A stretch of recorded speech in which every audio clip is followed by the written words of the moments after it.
Bab 541, Takama Gahara. Nama, Dunia Dewa dan Iblis. Penulis, Zichan Bao Zeng. Plus mematikan mengatur ulang. Diterjemahkan oleh Kun. Diedit oleh ZNC. Melihat Enhancer berbasis agility level 46 diiris menjadi dua dalam satu tebasan, Enhancer Jepang lainnya merasakan hati mereka menjadi dingin. Kali ini, perburuan binatang liger tipe 3 telah mengumpulkan Enhancer setidaknya level 30 ke atas. Namun, mayoritas dari mereka tepat berada di sekitar level itu. Sulit untuk menembus tahap level 40. Oleh karena itu, ketika Enhancer level 46 dieksekusi oleh Yue Zong begitu saja, itu mengejutkan Enhancer Jepang lainnya. Setelah membunuh Enhancer itu, Yue Zong melesat ke depan, muncul di samping Enhancer berbasis strength. Dia melambaikan tangannya dan kepala Enhancer yang tidak curiga itu terlempar bahkan sebelum dia bisa bereaksi. Yue Zong telah meningkatkan agility-nya tanpa henti, dan agility-nya saat ini sangat tinggi. Bahkan seorang evolver berbasis agility level 40 tidak akan bisa menandinginya. Dia seperti malaikat maut, memusnahkan nyawa kemanapun dia pergi. Hanya dalam 7 langkah, dia telah merenggut nyawa 3 Enhancer lainnya. Kuat, orang Cina ini sangat kuat, dia seperti kami sama dari Takama Gahara. Ketika para Enhancer Jepang menyaksikan bagaimana Yue Zong dengan santai membunuh rekan-rekan mereka, hati mereka dipenuhi dengan keterkejutan. Yue Zong merasa bahwa dia terlalu lama dan mengeluarkan stingernya. Dia kemudian melepaskan 5 tembakan dalam sekejap, menyebabkan kepala 5 Enhancer meledak menjadi darah dan otak. Berhenti, jangan bunuh aku menyerah. Salah satu Enhancer tidak dapat menahan teror lagi dan berteriak sambil berlutut.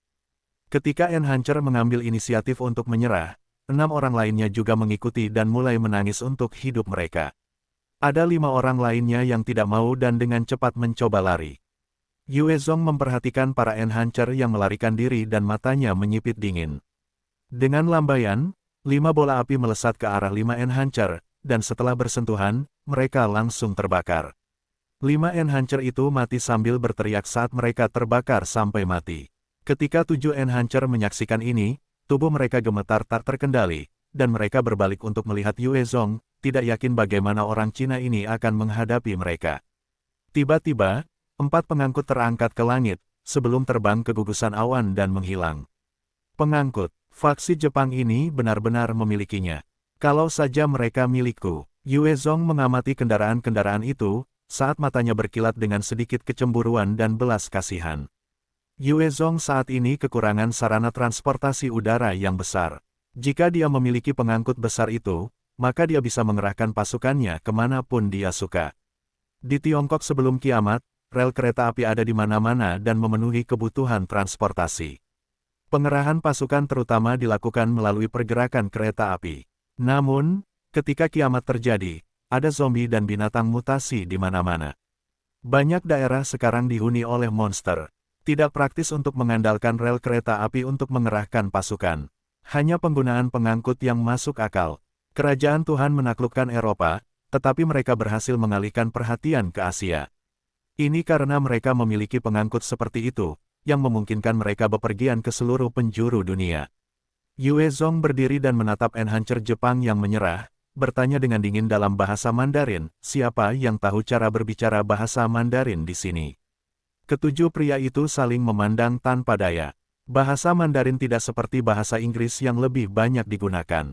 Kecuali ada seseorang yang berniat untuk memperluas wilayah di Tiongkok, hanya sedikit orang Jepang yang pergi untuk mempelajari bahasa Mandarin sendiri. Seorang pria parubaya yang bertubuh sedang dan berpenampilan biasa ragu-ragu sejenak sebelum berbicara, saya tahu beberapa bahasa Mandarin. Namamu, kemampuan, namaku Mutosin, kemampuanku adalah gerakan berkecepatan tinggi level 2. Yue Zong menatap tajam ke arah Xin dan bertanya, bagus. Mulai sekarang, kau adalah pemimpin kelompok ini. Mereka adalah bawahanmu. Aku akan bertanya ini padamu. Siapa kalian, dan dari faksi mana kalian berasal? Mutosin ragu sejenak sebelum menggertakkan giginya, dan menceritakan latar belakangnya. Ya, Tuan, kami adalah pelayan para dewa dari Takama Gahara. Petik 2. Setiap negara pasti memiliki orang-orang yang tidak punya tulang punggung. Mutosin ini adalah contoh klasik. Dia benar-benar membocorkan semua yang dia ketahui dan ketahui, berharap untuk mendapatkan dukungan dari Yue Zong. Mendengar penjelasan Mutosin, Yue Zong akhirnya mengerti latar belakang mereka. Takamagahara, menurut mitos, adalah tanah para dewa Jepang. Tepat saat kiamat dimulai, seorang pemimpin kaya dari konglomerat bisnis besar telah selamat karena keberuntungan. Penggantinya juga telah terbangun sebagai seorang evolver. Dia menata ulang para penyintas dan faksi yang tersisa dan menerima siapapun yang selamat, sehingga membentuk kelompok kuat yang dikenal sebagai Takamagahara. Dalam faksi tersebut, prajurit dewa adalah prajurit dengan tingkat terendah, sementara pelayan dewa adalah enhancer di atas level 30. Dewa adalah enhancer di atas level 50, dan di puncaknya, ada kami S, level ahli tertinggi. Hanya ada 5 dari mereka di seluruh Takamagahara. Masing-masing dari mereka memiliki kekuatan yang mengerikan, dan pemimpin mereka semua disebut Nendori Tatsuo, seorang evolver yang kuat. Karena faksi tersebut terbentuk lebih awal, mereka berhasil mengumpulkan lebih dari 500.000 orang. Mereka bahkan berhasil menaklukkan prefektur Nagano, mengklaimnya sebagai markas. Nagano di Jepang setara dengan kota-kota di Tiongkok manapun, dengan lebih dari 2 juta orang sebelum kiamat, dan mampu menduduki wilayah yang begitu luas merupakan tanda kekuatan Takamagahara. 500.000 orang yang selamat. Sebuah faksi yang benar-benar besar. Yue Zong mengerutkan kening ketika mendengarnya. Dia bisa merasakan firasat buruk hanya dengan mendengar tentang pencapaian mereka. Sementara Takamagahara tidak sebanding dengan kerajaan Tuhan, itu dekat Tiongkok.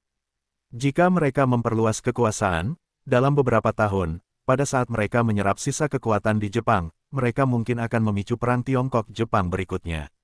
Karena mereka berada di pulau yang terpisah, mereka memiliki sangat sedikit pilihan strategis. Mereka ingin berekspansi keluar, dan sebenarnya, itu adalah satu-satunya strategi yang mungkin. Namun, bagi negara lain, itu adalah masalah besar. Yue Zong dengan cepat membuang semua pikiran yang menjengkelkan ke belakang kepalanya. Dia harus mempertimbangkan langkah selanjutnya. Saat ini kekhawatiran itu tidak berdasar. Tidak peduli apa yang terjadi, aku harus menjadikan kembali ke Tiongkok sebagai prioritasku. Aku butuh stasiun penyiaran, pesawat terbang, dan pilot. Yue Zong sangat jelas tentang kekuatannya sendiri. Dia kuat, tetapi tidak terkalahkan. Jika dia menyerang Takamagahara sendirian, itu akan menjadi bunuh diri. Yue Zong kemudian memerintahkan Xin, pergi kumpulkan semuanya dari sini. Hai, Xin dan yang lainnya segera menanggapi dengan hormat dan mulai mengumpulkan peralatan dan barang-barang dari rekan-rekan mereka yang sudah mati. Yue Zong membuka kotak harta karun biru, dan dengan kilatan biru terang, cetak biru muncul di depannya, harta karun level 7, diagram meriam sekunder laser benteng langit. Satu bagian dari desain benteng langit yang lengkap. Komponen desain terdiri dari tungku daya, meriam utama, lambung luar, meriam sekunder, desain struktural, sistem daya, dan sistem operasi. Total 7 diagram terpisah. Ketika semua 7 dikumpulkan, diagram benteng langit yang lengkap dan utuh akan diperoleh. Yue Zong mengamati diagram di tangannya dan matanya berkilat dengan rasa kasihan, benteng langit. Ini jelas merupakan benteng perang yang kuat. Kalau tidak akan membutuhkan begitu banyak diagram dan komponen. Sayang sekali, dibutuhkan 7 di antaranya, siapa yang tahu berapa tahun keledai yang dibutuhkan untuk mengumpulkannya.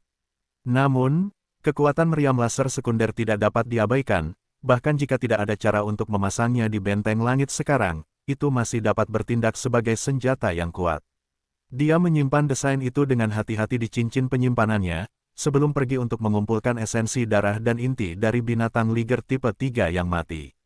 Di sisi lain, karena Yue Zong telah pergi untuk waktu yang lama, mata Honda berbinar aneh. Seorang penjahat lainnya bertukar pandang dengan Honda sebelum mereka melangkah ke arah Kyoko, tatapan mereka tidak ramah. Jangan mendekat, apa yang kalian lakukan? Kyoko sangat waspada, dan dia mundur sambil menatap penjahat itu. Honda mencoba memohon pada Kyoko, Kyoko-san. Ayo kita lari bersama. Pria Cina itu seperti iblis, dan dia jelas punya prasangka buruk terhadap kita orang Jepang. Dia mungkin akan membunuh kita semua. Kyoko menatap mereka dengan dingin dan membentak, Tuan telah memerintahkan kita untuk tinggal, apakah kalian berpikir untuk tidak patuh?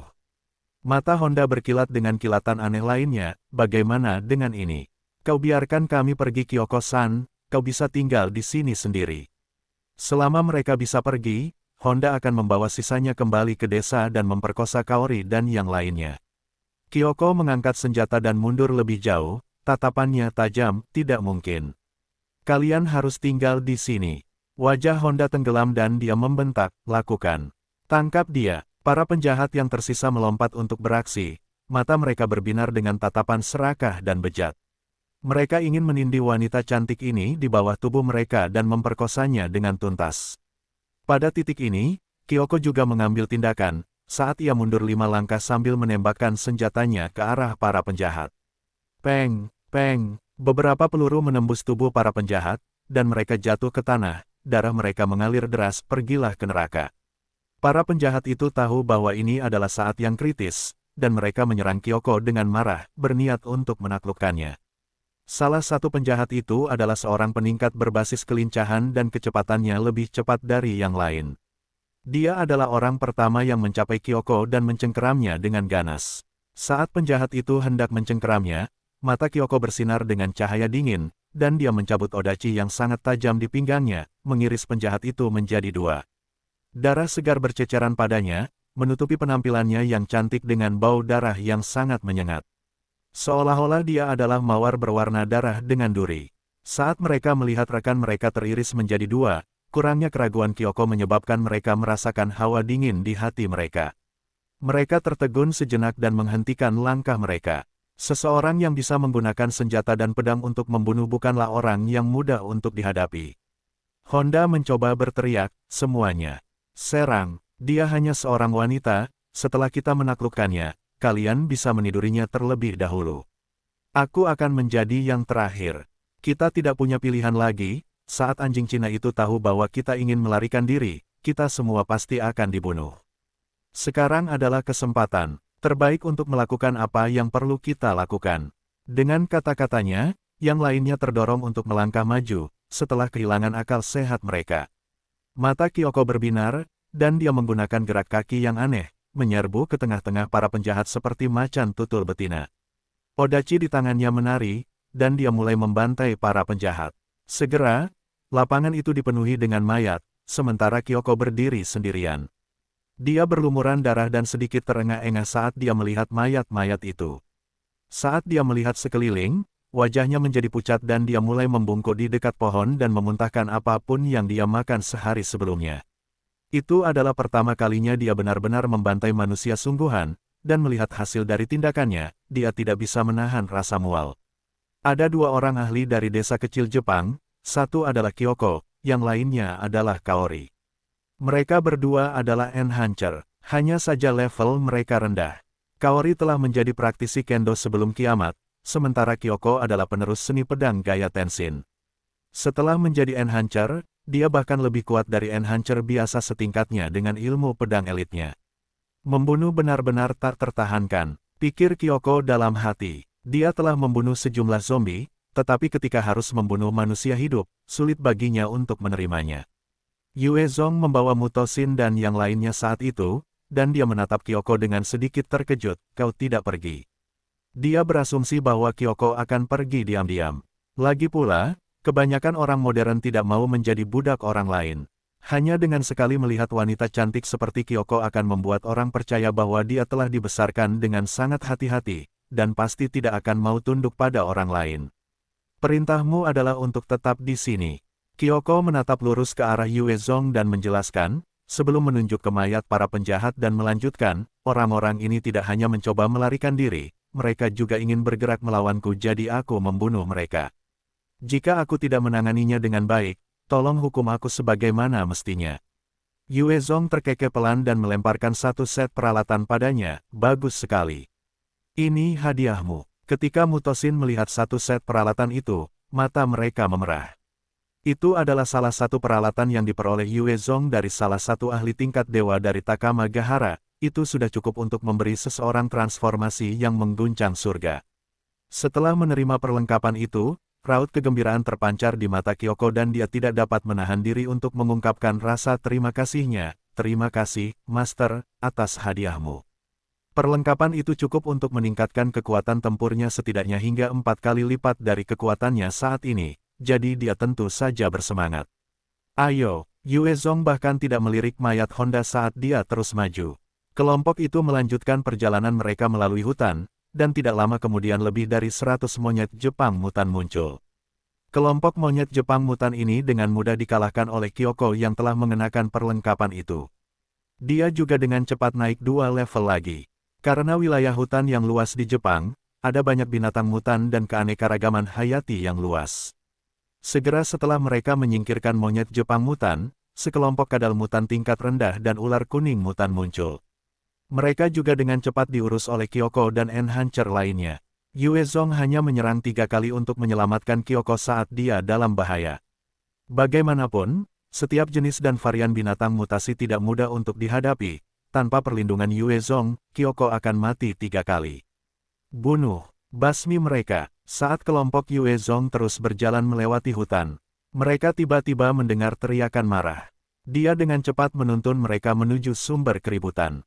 Di luar di sebuah lapangan, ada 2 kelompok penyintas Jepang yang saat ini saling berhadapan. Ada lebih dari 100 orang dalam satu kelompok, masing-masing dari mereka memegang odachi dan gerakan mereka lincah. Mereka jelas Enhancer, hanya saja level mereka tidak terlalu tinggi. Kelompok lain hanya memiliki 60 dari mereka, dan mereka berada di pihak yang kalah. Hanya ada sekitar 13 senjata yang dibagi di antara mereka, dan mereka mengandalkan senjata-senjata ini untuk mempertahankan posisi mereka. Kalau tidak, mereka pasti sudah lama terbunuh. Di tengah-tengah mereka, ada 20 wanita dan anak-anak, yang sangat mempengaruhi kekuatan tempur mereka. Jadi itu hanya anjing yang menggigit anjing. Yue Zong memperhatikan 2 kelompok itu tanpa ekspresi khawatir. Yue Zong dapat melihat bahwa hanya ada 2 Enhancer di atas level 30 di antara 2 kelompok, dan menghadapi kelompok seperti itu, dia bahkan tidak perlu menggunakan keterampilan apapun. Dia bisa mengalahkan mereka semua sendirian. Tepat saat kelompok Yue Zong tiba untuk menyaksikan kejadian tersebut, salah satu Enhancer di atas level 35 baru saja memenggal kepala salah satu Enhancer yang memegang senjata, memecah kebuntuan. Seorang penyintas yang memegang senjata tiba-tiba ditikam dari belakang oleh seorang Enhancer level 36 yang diam-diam muncul di belakangnya, menusuk jantungnya. Dengan hancurnya 2 poin pertahanan, para penyintas yang memegang odachi segera menyerbu seperti harimau, menuju ke arah para penyintas yang memegang senjata. Banyak penyintas yang segera meninggalkan senjata mereka dan berlutut untuk menyerah. Namun, para penyintas yang memegang odachi hanya tertawa terbahak-bahak dan melakukan pembantaian. Para penyintas perempuan dalam kelompok yang kalah diseret dan dilempar ke tanah sebelum diperkosa di tempat. Sejak kiamat dimulai, banyak orang telah menyerah pada iblis dalam diri mereka, dan para penjahat ini tidak terkecuali. Tangkap mereka. Tepat saat itu, pemimpin kelompok yang menggunakan odachi melihat Yue Zong dan orang-orangnya, dan dia berteriak. Mendengar perintah itu, 60 penyerang segera menuju ke arah Yue Zong. Bunuh mereka semua. Yue Zong memperhatikan saat mereka mendekat, dan memberi perintah dingin kepada Muto Shin dan anak buahnya. Hai! Muto Shin segera memberi hormat dan berteriak kepada yang lain dalam bahasa Jepang, Yue Zong sama telah memerintahkan kita untuk membunuh sampah itu. Serang bersamaku. Setelah itu, dia memimpin 6 Enhancer yang setingkat pelayan ilahi yang telah menyerah pada Yue Zong dan menyerang para penyerang. Meskipun 7 pelayan ilahi ini mungkin tidak banyak bagi Yue Zong, mereka benar-benar keberadaan yang tak terkalahkan jika dibandingkan dengan para penyintas biasa.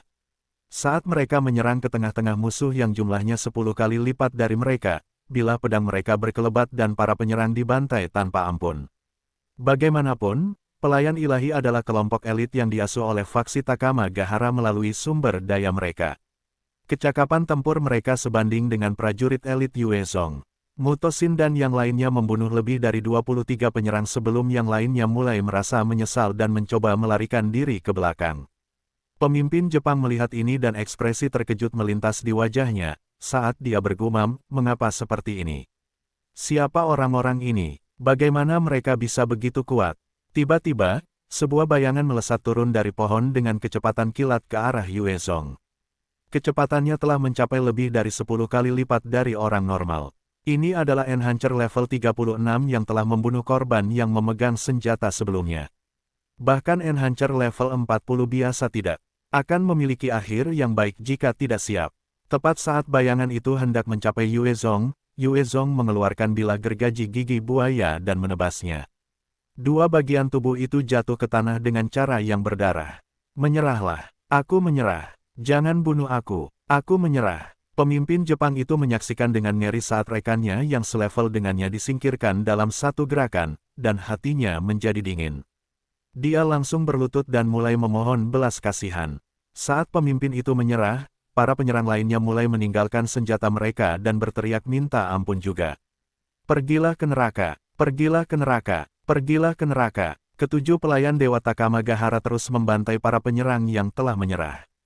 Orang-orang Takamagahara ini kejam, dan membunuh memberi mereka rasa kegembiraan dan kesenangan yang mengerikan.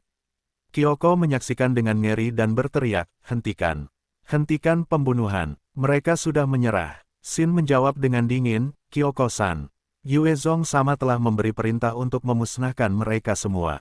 Tanpa menyelesaikan perintahnya, kami tidak akan berhenti. Kyoko segera berlutut di depan Yue Zong dan memohon, Tuan, mohon perintahkan mereka untuk berhenti, jika tidak, para penyintas yang tidak bersalah itu akan dibunuh oleh mereka. Yue Zong menatap Muto Shin dan anak buahnya yang membantai orang Jepang lainnya dengan gembira, berpikir dalam diam sejenak sebelum memberi perintah dengan acuh tak acuh, baiklah, cukup. Memang, Yue Zong bermaksud agar Shin dan kelompoknya membasmi semua orang Jepang yang selamat. Bagaimanapun, itu akan menjadi orang Jepang yang saling bertarung, dan dia tidak benar-benar merasakan emosi apapun. Namun, dia melihat dua gadis kecil di antara para penyintas dan tiba-tiba merasa tidak mau melanjutkan pembantaian itu. Muto Shin segera menyala keras, Yue Zong sama telah memberi perintah. Berhenti. Hai, Wakari Masita, dimengerti. Mendengar perintah Shin, 6 enhancer segera menyimpan senjata mereka, menatap para penyintas seolah-olah mereka adalah ternak. Sifat penghormatan bagi yang kuat terukir dalam tulang-tulang orang Jepang.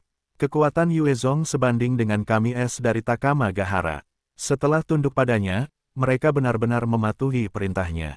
Jepang adalah negara yang berfokus pada hierarki, terlepas dari konteks, pekerjaan, sekolah, pertemuan, bahkan yakuza. Yang kuat dan kelas atas akan selalu diperlakukan dengan hormat. Kalau tidak, akan sulit untuk bertahan hidup. Honda dan para preman lainnya masih muda di masyarakat dan tidak berniat untuk benar-benar tunduk pada Yue Zong. Oleh karena itu, mereka ingin memberontak dan melarikan diri darinya. Itulah sebabnya mereka tidak mematuhi perintahnya. Dengan ancaman kematian yang membayangi kepala mereka, lebih dari 100 orang Jepang yang selamat gemetar. Mereka tidak yakin bagaimana Yue Zong akan menghadapi mereka, mengingat dia orang Cina. Bagaimanapun, Yue Zong telah berbicara dalam bahasa Cina dengan Shin, dan para penyintas langsung menebak latar belakangnya. Yue Zong mendatangi pemimpin itu dan berbicara, siapa namamu? Muto Shin melangkah maju dan bertindak sebagai penerjemah, mengajukan pertanyaan sekali lagi dalam bahasa Jepang. Yue Zong biasanya ingin pihak lain untuk mengakomodasi dia, dan bukan sebaliknya. Muto Shin bukan yang terkuat di antara 7 pelayan Dewa Takamagahara. Namun, ia menjadi pemimpin murni karena ia tahu bahasa Mandarin. Pemimpin Jepang itu dengan cepat berlutut di depan Yue Zong dan berbicara dalam bahasa Jepang, Tuan, saya dipanggil Kirawaichi. Saya bersedia bersumpah setia, terimalah saya. Seorang pemuda Jepang meraung dengan marah, pemimpin Waichi. Dia anjing Cina, bagaimana Anda bisa berlutut? Yue Zong menatap pemuda itu dengan ledakan amarah dan berbicara dengan dingin, bunuh dia. Hai, Shin melesat ke depan dan pedangnya terayun ke bawah di kepala pemuda Jepang itu. Dengan semprotan darah, mayat pemuda itu jatuh ke tanah. Menyaksikan pemandangan yang kejam ini, keterkejutan tergambar jelas di wajah para penyintas. Mereka merasa tubuh mereka semakin menggigil, dan hati mereka dipenuhi rasa takut. Yue Zong bukanlah orang yang mudah marah. Setelah sampai di sini, dia telah berhadapan dengan xenofobia di setiap langkahnya. Hal ini hanya memperburuk suasana hatinya yang buruk dan dia ingin membunuh beberapa orang untuk dijadikan contoh. Kirawaichi berlutut dalam diam, takut dia akan menjadi yang berikutnya. Dia tahu bahwa bahkan jika ke-100 orang itu menyerang pria Tionghoa ini, dia akan dapat menghabisi mereka dengan mudah. Yue Zong menatap Waichi dengan dingin, aku Yue Zong, aku akan menerimamu. Bawa aku ke markasmu. Saat itu hampir malam, dan Yue Zong membutuhkan tempat untuk beristirahat. Hutan terlalu berbahaya dan tidak cocok untuk beristirahat. Wei Qi berdiri dan membungkuk memberi hormat, "Hai." Dipimpin oleh Wei Qi, Yue Zong dan kelompoknya tiba di sebuah lembah yang dikelilingi oleh pegunungan di tiga sisi yang berbeda. Hanya ada satu titik akses. Lembah ini dulunya adalah milik pribadi seorang pengusaha berpengaruh, dan terdapat banyak villa mewah di dalamnya. Di sekitar rumah utama, terdapat beberapa rumah kayu kecil yang baru saja dibangun. Villa utama tersebut merupakan tempat tinggal Wei Qi dan para pembantunya yang terpercaya, serta para wanita. Rumah-rumah kayu lainnya adalah milik anggota biasa dan para budak yang mereka tangkap. Perbudakan tampak seperti sesuatu dari masa lalu, tetapi pada kenyataannya, perbudakan masih ada di masyarakat modern. Bahkan sebelum kiamat, perbudakan merajalela di Afrika. Ketika kiamat terjadi, masyarakat hancur. Sebelum norma-norma sosial dan budaya mendapatkan kembali pijakannya, segala macam karakter aneh telah muncul. Tidak mengherankan bahwa perbudakan kembali populer. Bahkan tempat-tempat usaha Yue Zong memiliki budak. Sebagian besar dari mereka adalah rampasan perang antara dirinya dan Wuyan Hong, dan mereka dicap sebagai budak untuk menebus kekejaman terhadap orang Tiongkok. Ia juga tidak kenal ampun terhadap keluarga musuh-musuhnya. Ada sekitar 400 orang yang selamat di lembah tersebut. Saat kelompok Yue Zong masuk, semua orang melangkah keluar untuk melihat mereka dengan rasa ingin tahu. Yue Zong melihat ke arah para penyintas, memperhatikan bahwa kebanyakan dari mereka tampak pucat dan kekurangan gizi. Rasanya seperti mereka bisa jatuh hanya dengan embusan angin. Yue Zong menatap mereka dan kilatan aneh melintas di matanya. Dia agak senang, tempat ini tidak dapat dibandingkan dengan kota Guiningku. Yue Zong telah membangun beberapa bentuk masyarakat di kota Guining dan kota Longhai, selama dia tidak mati, dan sumber dayanya tidak habis, stabilitas kotanya tidak akan runtuh. Kota yang mapan jelas jauh lebih kuat daripada faksi kecil Wei Qi ini. Selamat datang kembali, Tuan. Saat Wei Qi dan Yue Zong melangkah masuk ke villa, 6 wanita cantik berusia antara 18 hingga 25 tahun segera datang untuk menyambut mereka dengan membungkuk. Salah satu wanita berusia 25 tahun memiliki tubuh yang menggerahkan, dan ada tanda kecantikan di sudut bibirnya. Dia masuk untuk memimpin kelompok Wei Qi dan Yue Zong lebih jauh di dalam villa Kaola besar. Wei Qi memberi perintah kepada wanita cantik itu, "Masako, mulai hari ini dan seterusnya, Yue Zong sama ini adalah pemimpin kita. Anda harus patuh dan memperhatikan kebutuhannya. Pergilah panggil Shiroyuki dan Asami untuk datang dan melayani Yue Zong sama." "Ya," Masako menjawab dengan hormat. Sebelum mundur, Wei Qi kemudian menoleh ke Yue Zong sambil tersenyum, "Tuan, Masako adalah kepala pelayan villa ini. Dia menghususkan diri dalam melatih wanita lain. Terlepas dari tipe wanita, di bawah pelatihannya, mereka akan menjadi patuh dan jinak." "Oh," Yue Zong menjawab tanpa sadar. Tidak lama kemudian, Masako membawa 2 wanita Jepang cantik berkimono ke aula.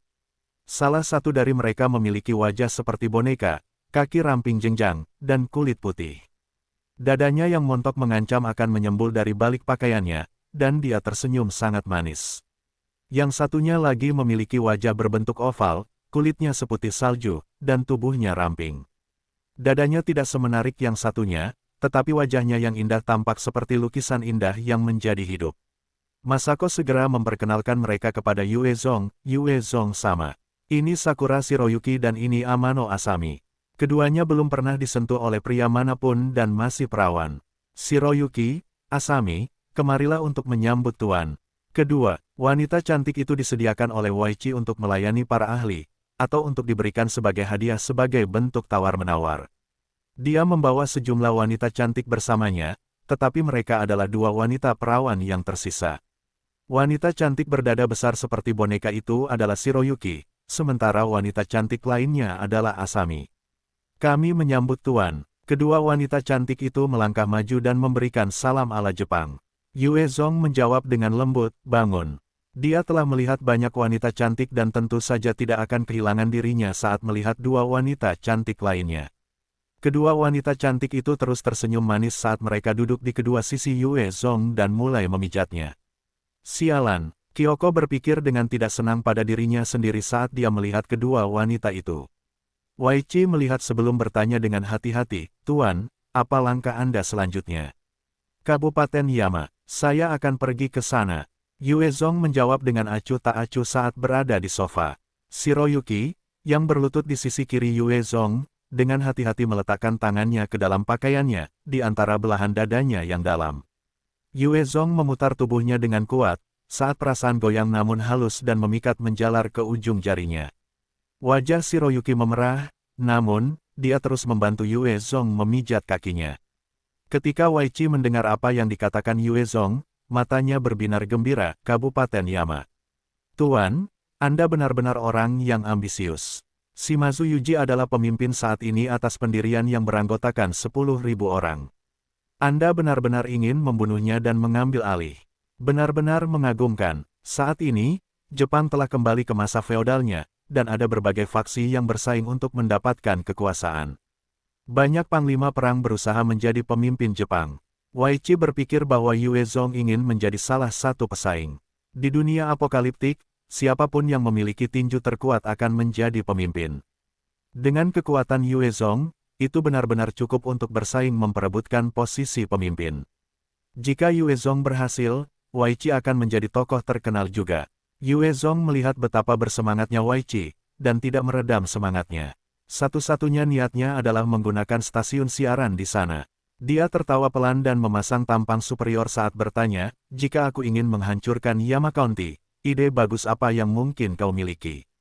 Mendengar pertanyaan ini, Wei Qi terdiam. Klan Shimazu dari Yama County benar-benar musuh yang kuat, dan dia seperti semut bagi mereka. Dia bahkan tidak punya cara untuk melancarkan serangan terhadap mereka. Oleh karena itu adalah pertanyaan sulit yang diajukan Yue Zong kepadanya. Wei Qi berpikir keras dan lama, sebelum menjawab. Perlahan, Tuan, klan Shimazu benar-benar kuat. Bahkan jika Tuan, Anda tak terkalahkan dan dapat melawan dewa dan iblis, Anda tidak dapat begitu saja menyerang seperti ini. Masih ada faksi lain seperti Saishima, Keiwa, dan Yoshida di sekitar sini. Jika kita dapat menaklukkan mereka dan mengasimilasi mereka ke dalam pasukan kita akan memiliki kapasitas yang cukup untuk melawan klan Shimazu. Ada berbagai faksi dengan kekuatan yang berbeda. Jika seseorang ingin memperluas kekuatannya, satu-satunya cara adalah menelan faksi-faksi kecil lainnya. Wei Qi bermaksud melakukan hal itu, itulah sebabnya dia melancarkan serangan terhadap faksi-faksi kecil di dekatnya. Namun, Yue Zong tidak terlalu tertarik untuk mendirikan faksi besar di sini di Jepang. Meskipun orang Jepang menghormati yang kuat, ada xenofobia yang kuat. Dengan kekuatannya, tidak menjadi masalah untuk membentuk basis berukuran layak. Namun, akan jauh lebih sulit untuk berkembang dan melawan Takamagahara. Bagaimanapun, akan semakin sulit untuk menemukan bawahan yang dapat dipercaya. Bahkan jika Wei Qi dan Mutosin sama-sama berada di bawah komandonya, saat musuh yang kuat muncul, Yue Zong harus waspada terhadap dua orang ini saat melawan musuh. Bagaimanapun, mereka sekarang mendengarkannya murni karena mereka tidak punya pilihan. Itu bukan karena keinginan bebas mereka sendiri. Tepat pada saat ini, seorang pria parubaya berusia sekitar 37 tahun yang mengenakan penutup mata datang menyerbu ke villa. Dia mengenakan jas, dan ada pisau panjang di pinggangnya. Dia bahkan memancarkan niat membunuh yang kuat saat dia menyalak dengan dingin, kalian sampah yang menyedihkan berani bermimpi untuk melawan klan Shimazu yang mulia. Sungguh sekelompok orang bodoh. 8 pria lainnya datang menyerbu di belakangnya, masing-masing dari mereka mengenakan kimono pria. Wajah Wei Qi menjadi jelek ketika dia melihat betapa kurang ajarnya 9 penyusup ini, mengeluarkan odachi di pinggangnya sambil menyalak, siapa kalian, orang-orang? Ini adalah tempat yang relatif tidak dikenal, dan orang-orang biasa tidak akan bisa begitu saja menerobos masuk. Jelas bahwa mereka tidak datang dengan niat baik. Pria dengan penutup mata menatap Wei Qi dengan dingin dan memerintahkan, saya Kuwata Masashi dari klan Shimazu. Kira Wei Qi, awalnya saya bermaksud membiarkanmu hidup, dan mengizinkanmu bergabung dengan klan Shimazu kami. Namun, Anda berani berkolusi dengan orang Cina. Anda gagal bagi ras kami yang mulia. Hari ini, saya akan menyapu bersih Anda dari muka bumi. Bunuh dia, Tuan, selamatkan saya. Level Wei Qi hanya 38, dan dia jelas bukan tandingan 4 Enhancer di atas levelnya. Saat 4 Enhancer hendak mengiris Wei Qi, Yue Zong yang tangan kirinya masih di antara payudara besar Shiroyuki mengangkat stingernya dengan tangan kanannya dan melepaskan 4 tembakan berturut-turut.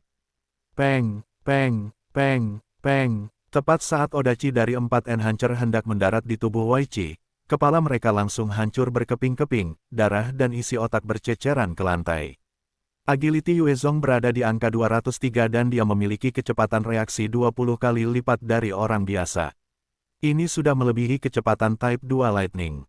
Bahkan seorang Evolver berbasis agility level 40 tidak dapat melampauinya. Kecepatan dari 4 Enhancer itu mungkin tampak secepat kilat bagi kebanyakan orang, tetapi bagi Yuezong, mereka selambat semut. Sangat kuat, Wei Qi melihat nasib dari Enhancer itu dan menarik napas dalam-dalam, berbalik ke belakang untuk melihat Yuezong yang acuh tak acuh. Matanya bersinar dengan gembira. Jika bukan karena Yuezong, dia pasti sudah setengah jalan ke surga, tubuhnya terpotong-potong. Melihat betapa santainya Yuezong membuang 4 agility enhancer, Masashi dan 4 orang yang tersisa memasang ekspresi tidak percaya di wajah mereka, dan mereka mundur beberapa langkah tanpa sadar. Yuezong duduk di kursinya seperti dewa pembunuh dan menatap para penyusup dengan tatapan dingin, berlututlah. Atau mati. Masashi segera membungkuk meminta maaf, yang terhormat. Saya Kuwata Masashi dari klan Shimazu, kali ini, kami tanpa sadar telah menyinggung Anda, dan menimbulkan kemarahan Anda. Kami mohon belas kasihan dan kemurahan hati Anda untuk mengizinkan kami pergi. Klan Shimazu kami pasti akan menawarkan Anda perawan cantik dan ransum berharga sebagai tanda permintaan maaf. Masashi telah membawa anak buahnya dengan maksud untuk memusnahkan faksi Wei Qi, berpikir bahwa itu akan mudah. Hanya 8 bawahannya yang cukup untuk mengalahkan semua pasukan Wei Qi. Satu-satunya masalah adalah bahwa mereka tidak mungkin dapat meramalkan kedatangan Yuezong. Pergilah ke neraka. Yuezong menatap mereka berlima dengan dingin dan melepaskan 5 tembakan lagi dengan stinger. Peng, peng, setelah 5 tembakan berturut-turut terdengar, kepala Masashi dan anak buahnya langsung hancur. Tidak seorang pun yang bisa bereaksi tepat waktu. Kuat, sangat mengerikan. Wei Qi, Xin menatap Yuezong, yang telah menembak tanpa berbicara, hati mereka dipenuhi dengan emosi yang campur aduk. Mereka gembira karena mereka mendapat dukungan dari ahli yang begitu menakutkan, setiap faksi biasa yang berani memprovokasi mereka akan mencari kematian. Namun, ketakutannya adalah bahwa Yuezong kemungkinan akan membunuh lebih banyak daripada yang dia katakan, dan mereka benar-benar takut bahwa Yuezong mungkin akan membunuh mereka tanpa mengatakan apapun. Shiroyuki dan Asami yang telah berlutut dan menonton melihat kematian seketika dari 9 penyusup itu, tubuh mereka membeku. Mereka baru saja menyaksikan pembunuhan berdarah dingin Yuezong terhadap orang-orang dari klan Shimazu dan tahu bahwa jika orang ini diprovokasi, bahkan mereka tidak akan terhindar. Sementara kebanyakan orang menganggap pria Jepang modern itu lembut, sebenarnya, banyak dari mereka masih chauvinis. Dalam kiamat ini, sama seperti pria lain yang telah menyerah pada iblis dalam diri mereka, banyak yang menjadi keji dan jahat. Tidak ada penyesalan dalam pembantaian itu. Saat itu, selama pemerkosaan Nanking, banyak mayat wanita diangkut keluar kota dengan truk untuk dikuburkan. Seorang bawahan yang berlumuran darah berlari ke aula dalam keadaan yang sangat menyedihkan dan berteriak, "Tuan! Tuan, ada banyak penyusup di luar sana sekarang." Fraksi Saishima, Keiwa dan Yoshida baru saja membawa orang-orang mereka. Lembah itu sudah diserang, dan mereka menyerbu masuk. Apa? Ketika Wei Qi mendengar kata-kata itu, wajahnya berubah. Mereka masih di tengah-tengah diskusi tentang bagaimana menelan keluarga-keluarga itu, yang akan mengira mereka benar-benar datang untuk menyerang lebih dulu. "Tuan, tolong bantu kami dan singkirkan para penyusup itu." Wei Qi berlutut dan memohon pada Yuezong. Setiap satu dari faksi-faksi itu secara individu lebih kuat daripada faksi Wei Qi, dan sekarang ketiganya menyerang mereka pada saat yang sama. Yuezong melepaskan tangan kirinya dari kimono Shiroyuki dan berdiri. Saat dia berdiri, papan lantai tiba-tiba terbelah, dan sebuah bayangan muncul dalam sekejap, menyerang jantung Yuezong. Bayangan ini adalah pembunuh bayaran teratas dari klan Shimazu, seorang ninja yang level 53. Dia sangat terampil dalam seni pembunuhan, dan bahkan enhancer level 60 atau 70 tidak akan selalu selamat dari upaya pembunuhannya. "Awas!" teriak Kyoko. Di seluruh aula, dialah satu-satunya yang benar-benar peduli dengan kesejahteraannya. Apakah dia akan mati? Xin menatap ninja itu dengan ekspresi khawatir. Pembunuh itu muncul terlalu tiba-tiba, dan Xin tidak berani menjamin bahwa ahli tingkat kami sama dari Takamagahara akan mampu selamat dari pembunuhan itu. Terlalu lambat. Tepat saat ninja itu mencapai Yuezong, mata Yue Zong bersinar dingin dan dia mengirim tinju peledak ke arah wajah ninja itu. Kekuatan 10 kali datang meledak ke wajah ninja itu, mematahkan hidungnya dan membuat kepalanya penyok ke dalam. Tubuh ninja itu dikirim terbang melalui aula dan menabrak dinding, sebelum meluncur turun dan menjadi tidak bergerak. Dia sudah mati. Wei Qi tidak bisa menahan diri untuk tidak menggigil dan berpikir dalam hati, orang ini gila. Bahkan ini tidak cukup untuk membunuhnya. Dia terlalu menakutkan. Jika itu Wei Qi, kepalanya pasti sudah terpisah dari tubuhnya, bahkan sebelum dia tahu apa yang sedang terjadi. Ikut aku. Yue Zong menatap Kyoko, sebelum melangkah keluar pintu. Ya, mata Kyoko berbinar kegirangan saat dia berlari mengejarnya. Shin menatap punggung Kyoko dan matanya tampak aneh, sepertinya Kyoko memang punya kedudukan di hatinya. Yang kedua setelah senjata humanoid di punggungnya, Yue Zong berjalan keluar dari villa, hanya untuk melihat pemandangan yang berantakan di lembah. Banyak korban selamat saat ini berlari menuju villa. Setiap militan yang telah menyusup sangat kejam dan buas, tertawa terbahak-bahak saat mereka membunuh korban selamat yang mencoba melarikan diri. Banyak dari mereka mencengkeram wanita dan merobek pakaian mereka sebelum mulai memperkosanya. Ada banyak keluarga yang tinggal di banyak gubuk kayu. Beberapa wanita juga kekurangan gizi dan lemah, tetapi itu tidak menjadi masalah bagi para militan itu. Mereka yang tidak cantik malah disiksa dengan senjata mereka, dan ada segala macam tawa gila dan jeritan kesengsaraan bergema di seluruh lembah. Para militan yang bejat itu bahkan tidak mengampuni gadis-gadis muda atau anak laki-laki, menanggalkan pakaian mereka dan memperkosanya. Ada beberapa militan yang mulai membakar gubuk-gubuk kayu, menyebabkannya terbakar habis. Seluruh lembah tampak bagai pemandangan dari neraka. Yue Zong melihat pemandangan kejam bak neraka di depannya, saat ia mencabut pedang gigi hitamnya yang sepanjang 2 meter untuk mengiris militan di depannya menjadi 2. Yue Zong memerintahkan Shin di sampingnya, maju. Bunuh semua penyusup. Hai, Shin dan Wei Qi menjawab dengan hormat, dan berteriak keras, bunuh semua penyusup. Atas perintah Yue Zong, pasukan gabungan Shin dan Wei Qi menyerang para militan yang saat itu sedang memperkosa wanita. Para militan dari 3 faksi begitu asyik dengan tindakan keji mereka sehingga mereka kehilangan semua sikap disiplin. Yue Zong membawa Kyoko saat ia terus maju, tidak peduli dengan pembantaian di antara orang-orang Jepang. Setiap enhancer atau militan yang mengambil tindakan terhadapnya akan langsung terbunuh, tubuh mereka teriris menjadi 2. Penampilan Yue Zong seperti jenderal yang tak terkalahkan yang menyerbu medan perang, memberikan Shin, Wei Qi dan pasukan mereka moral yang meningkat, sementara pada saat yang sama, menekan musuh yang mencoba mundur saat mereka bisa. Namun, setelah serangkaian teriakan, 3 tim yang terdiri dari sekitar 20 hingga 30 orang tiba-tiba muncul. Gerakan mereka tidak biasa, dan mereka mulai melancarkan serangan balik terhadap pasukan Shin dan Wei Qi. Enhancer, Yue Zong melihat para prajurit itu dan pupil matanya mengerut, menyadari bahwa mereka semua adalah Enhancer. 30 orang ini adalah gabungan elit dari faksi Saishima, Keiwa dan Yoshida. Setiap dari mereka berada di atas level 20, dan merupakan prajurit yang berharga dari aliansi. Mereka juga dianggap sebagai kartu truf. Tanpa ragu-ragu, Yue Zong mengaktifkan Shadow Steps-nya dan terbang ke tengah-tengah salah satu tim. Blacktooth Blade-nya mulai berayun seperti penggiling daging, mengiris semua. Enhancer dalam radius 5 meter menjadi 2. Dalam 10 detik, 20 Enhancer dibantai, dan pasukan itu pada dasarnya dimusnahkan oleh Yue Zong, dengan prajurit yang tersisa mencoba melarikan diri. Pergilah ke neraka. Di antara orang Jepang, ada beberapa yang tidak takut mati. Mereka mengelilingi Yue Zong, meraung marah untuk menghilangkan rasa takut di hati mereka, saat mereka menyerangnya. Menghadapi serangan kamikaze dari 8 militan itu, Yue Zong mengejek dan melepaskan 8 sinar pedang, langsung mengiris 8 militan itu. Darah segar disemprotkan kemana-mana dengan cara yang mengerikan. Iblis. Dia iblis. Tolong. Melihat betapa mudahnya Yue Zong membunuh 8 Enhancer berbasis agility, 3 tim lainnya menjadi takut keluar dari akal sehat mereka. Mereka mulai melarikan diri ke berbagai arah. Turun ke tanah, atau kamu bisa mati. Yue Zong melesat ke depan dan membunuh 1 Enhancer yang melarikan diri, sebelum menyala keras. Berlutut, kami akan membunuh mereka yang tidak patuh.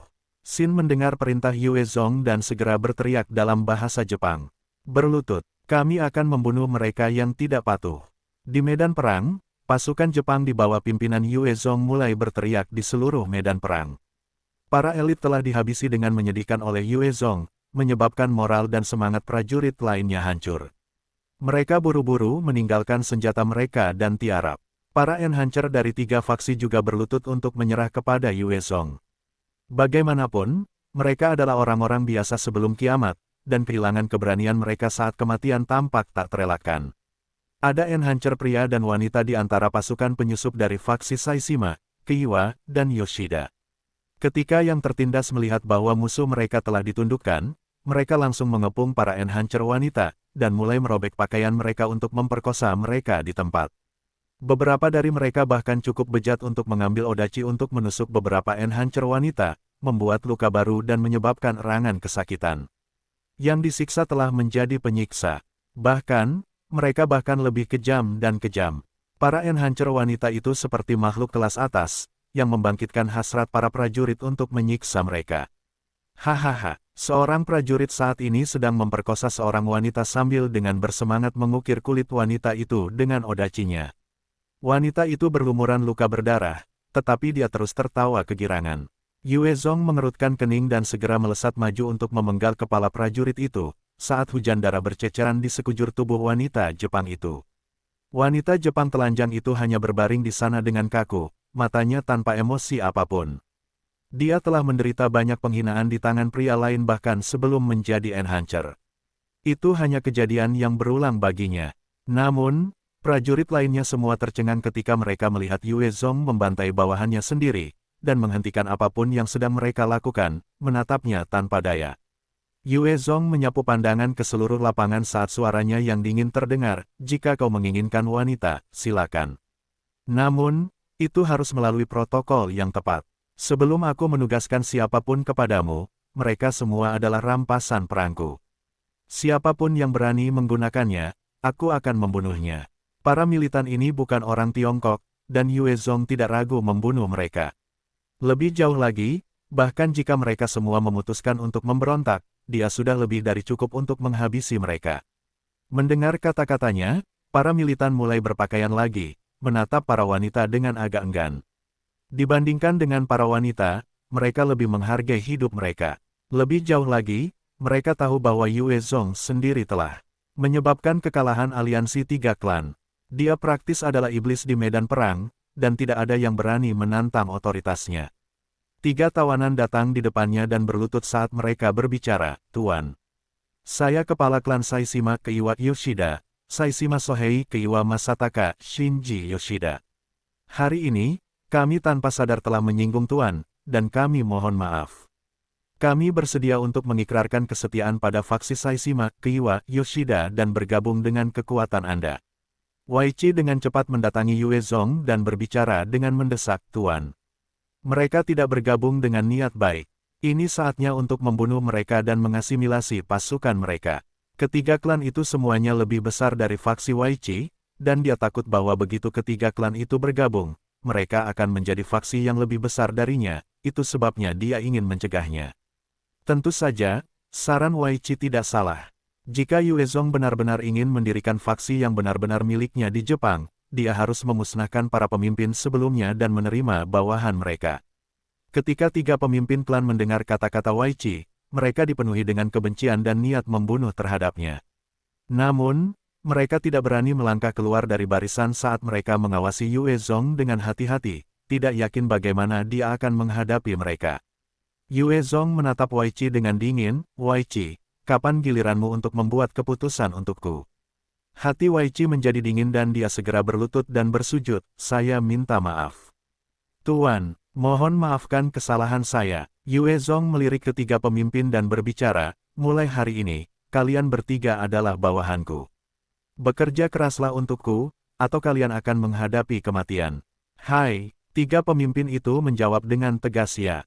Yue Zong bertanya, "Di antara kalian, siapa yang tahu bahasa Mandarin?" "Saya tahu." Saishima Sohei berbicara dalam bahasa Mandarin yang sedikit terbata-bata, "Saya tertarik dengan budaya dan sejarah Tiongkok yang kaya dan warisannya selama 5.000 tahun. Ketika saya masih muda, saya ingin belajar di Tiongkok, tetapi sayangnya, saya tidak mendapatkan kesempatan itu. Yue Zong segera memberi perintah, bagus. Mulai hari ini, Saishima Sohei, Kira Waichi, Muto Shin dan Ida Kyoko. Kalian berempat akan menjadi tetua di tempat ini. Kyoko adalah tetua pertama, Shin adalah tetua kedua, Waichi adalah tetua ketiga dan Sohei akan menjadi tetua keempat. Keiwa Masataka dan Shinji Yoshida akan mengikuti Kyoko. Terima kasih banyak, Tuan. Sohei langsung membungkuk dengan rasa terima kasih. Dia gembira bahwa keputusannya di masa lalu untuk belajar bahasa Mandarin telah membuahkan hasil hari ini, memberinya posisi di faksi ini. Dua pemimpin klan lainnya dipenuhi dengan rasa iri. Waichi juga merasa masam di hatinya, sialan. Kalau saja aku juga bisa bahasa Mandarin. Jika aku tidak memberikan Shiroyuki dan Asami kepada Tuan, aku mungkin tidak akan mendapatkan posisi tetua ini. Aku harus bekerja lebih keras untuk belajar bahasa Mandarin dan menjadi ajudan terpercaya Yue Zong sama. Setelah kembali ke villa, Yue Zong bertanya kepada Sohei, apakah operasi ini dihasut oleh klan Shimazu, kepala Saishima. Sohei menatap Yue Zong dan menjawab, ya. Tuan, kali ini, klan Shimazu yang memerintahkan kami untuk datang. Mereka telah berjanji, bahwa jika kami dapat menaklukkan faksi Waichi, dia akan mengizinkan kami untuk bergabung dengan klan Shimazu, ditambah lagi tidak akan ada perubahan pada kendali kami saat ini. Dalam kiamat ini, sulit bagi faksi yang lebih kecil untuk bertahan hidup. Jika mereka dapat bergabung dengan faksi yang lebih besar, dan masih mempertahankan pasukan dan kendali mereka sendiri, itu adalah tawaran yang menarik. Tentu saja, dengan melakukan itu, akan ada potensi masalah. Dalam jangka panjang juga, berbagai faksi dalam faksi yang lebih besar berpotensi menggulingkan kekuatan utama jika mereka semua bersekutu bersama. Yue Zong berpikir sejenak sebelum bertanya, apa aktivitas terbaru di pihak Shimazu? Saishima Sohei memberikan informasi penting kepada Yue Zong, Kabupaten Yama saat ini menghadapi pergerakan aneh dari gerombolan zombie di dekatnya. Dalam 4 hari, gerombolan itu akan mencapai markas klan Shimazu. Oh, jadi ada yang seperti itu. Alis Yue Zong sedikit terangkat, dan dia mengerti mengapa klan Shimazu tiba-tiba merekrut dan menyerap faksi lain. Serangan gerombolan adalah sakit kepala yang sangat besar bagi faksi manapun. Yue Zong telah menangkis sejumlah gerombolan sendiri, dan setiap kali, pengeluaran amunisi dan korban akan membuatnya frustrasi. Tanpa tenaga kerja yang cukup, dia akan kehilangan semua pasukannya. Klan Shimazu jelas bermaksud mengumpulkan faksi-faksi di sekitarnya untuk melawan gerombolan itu bersama-sama.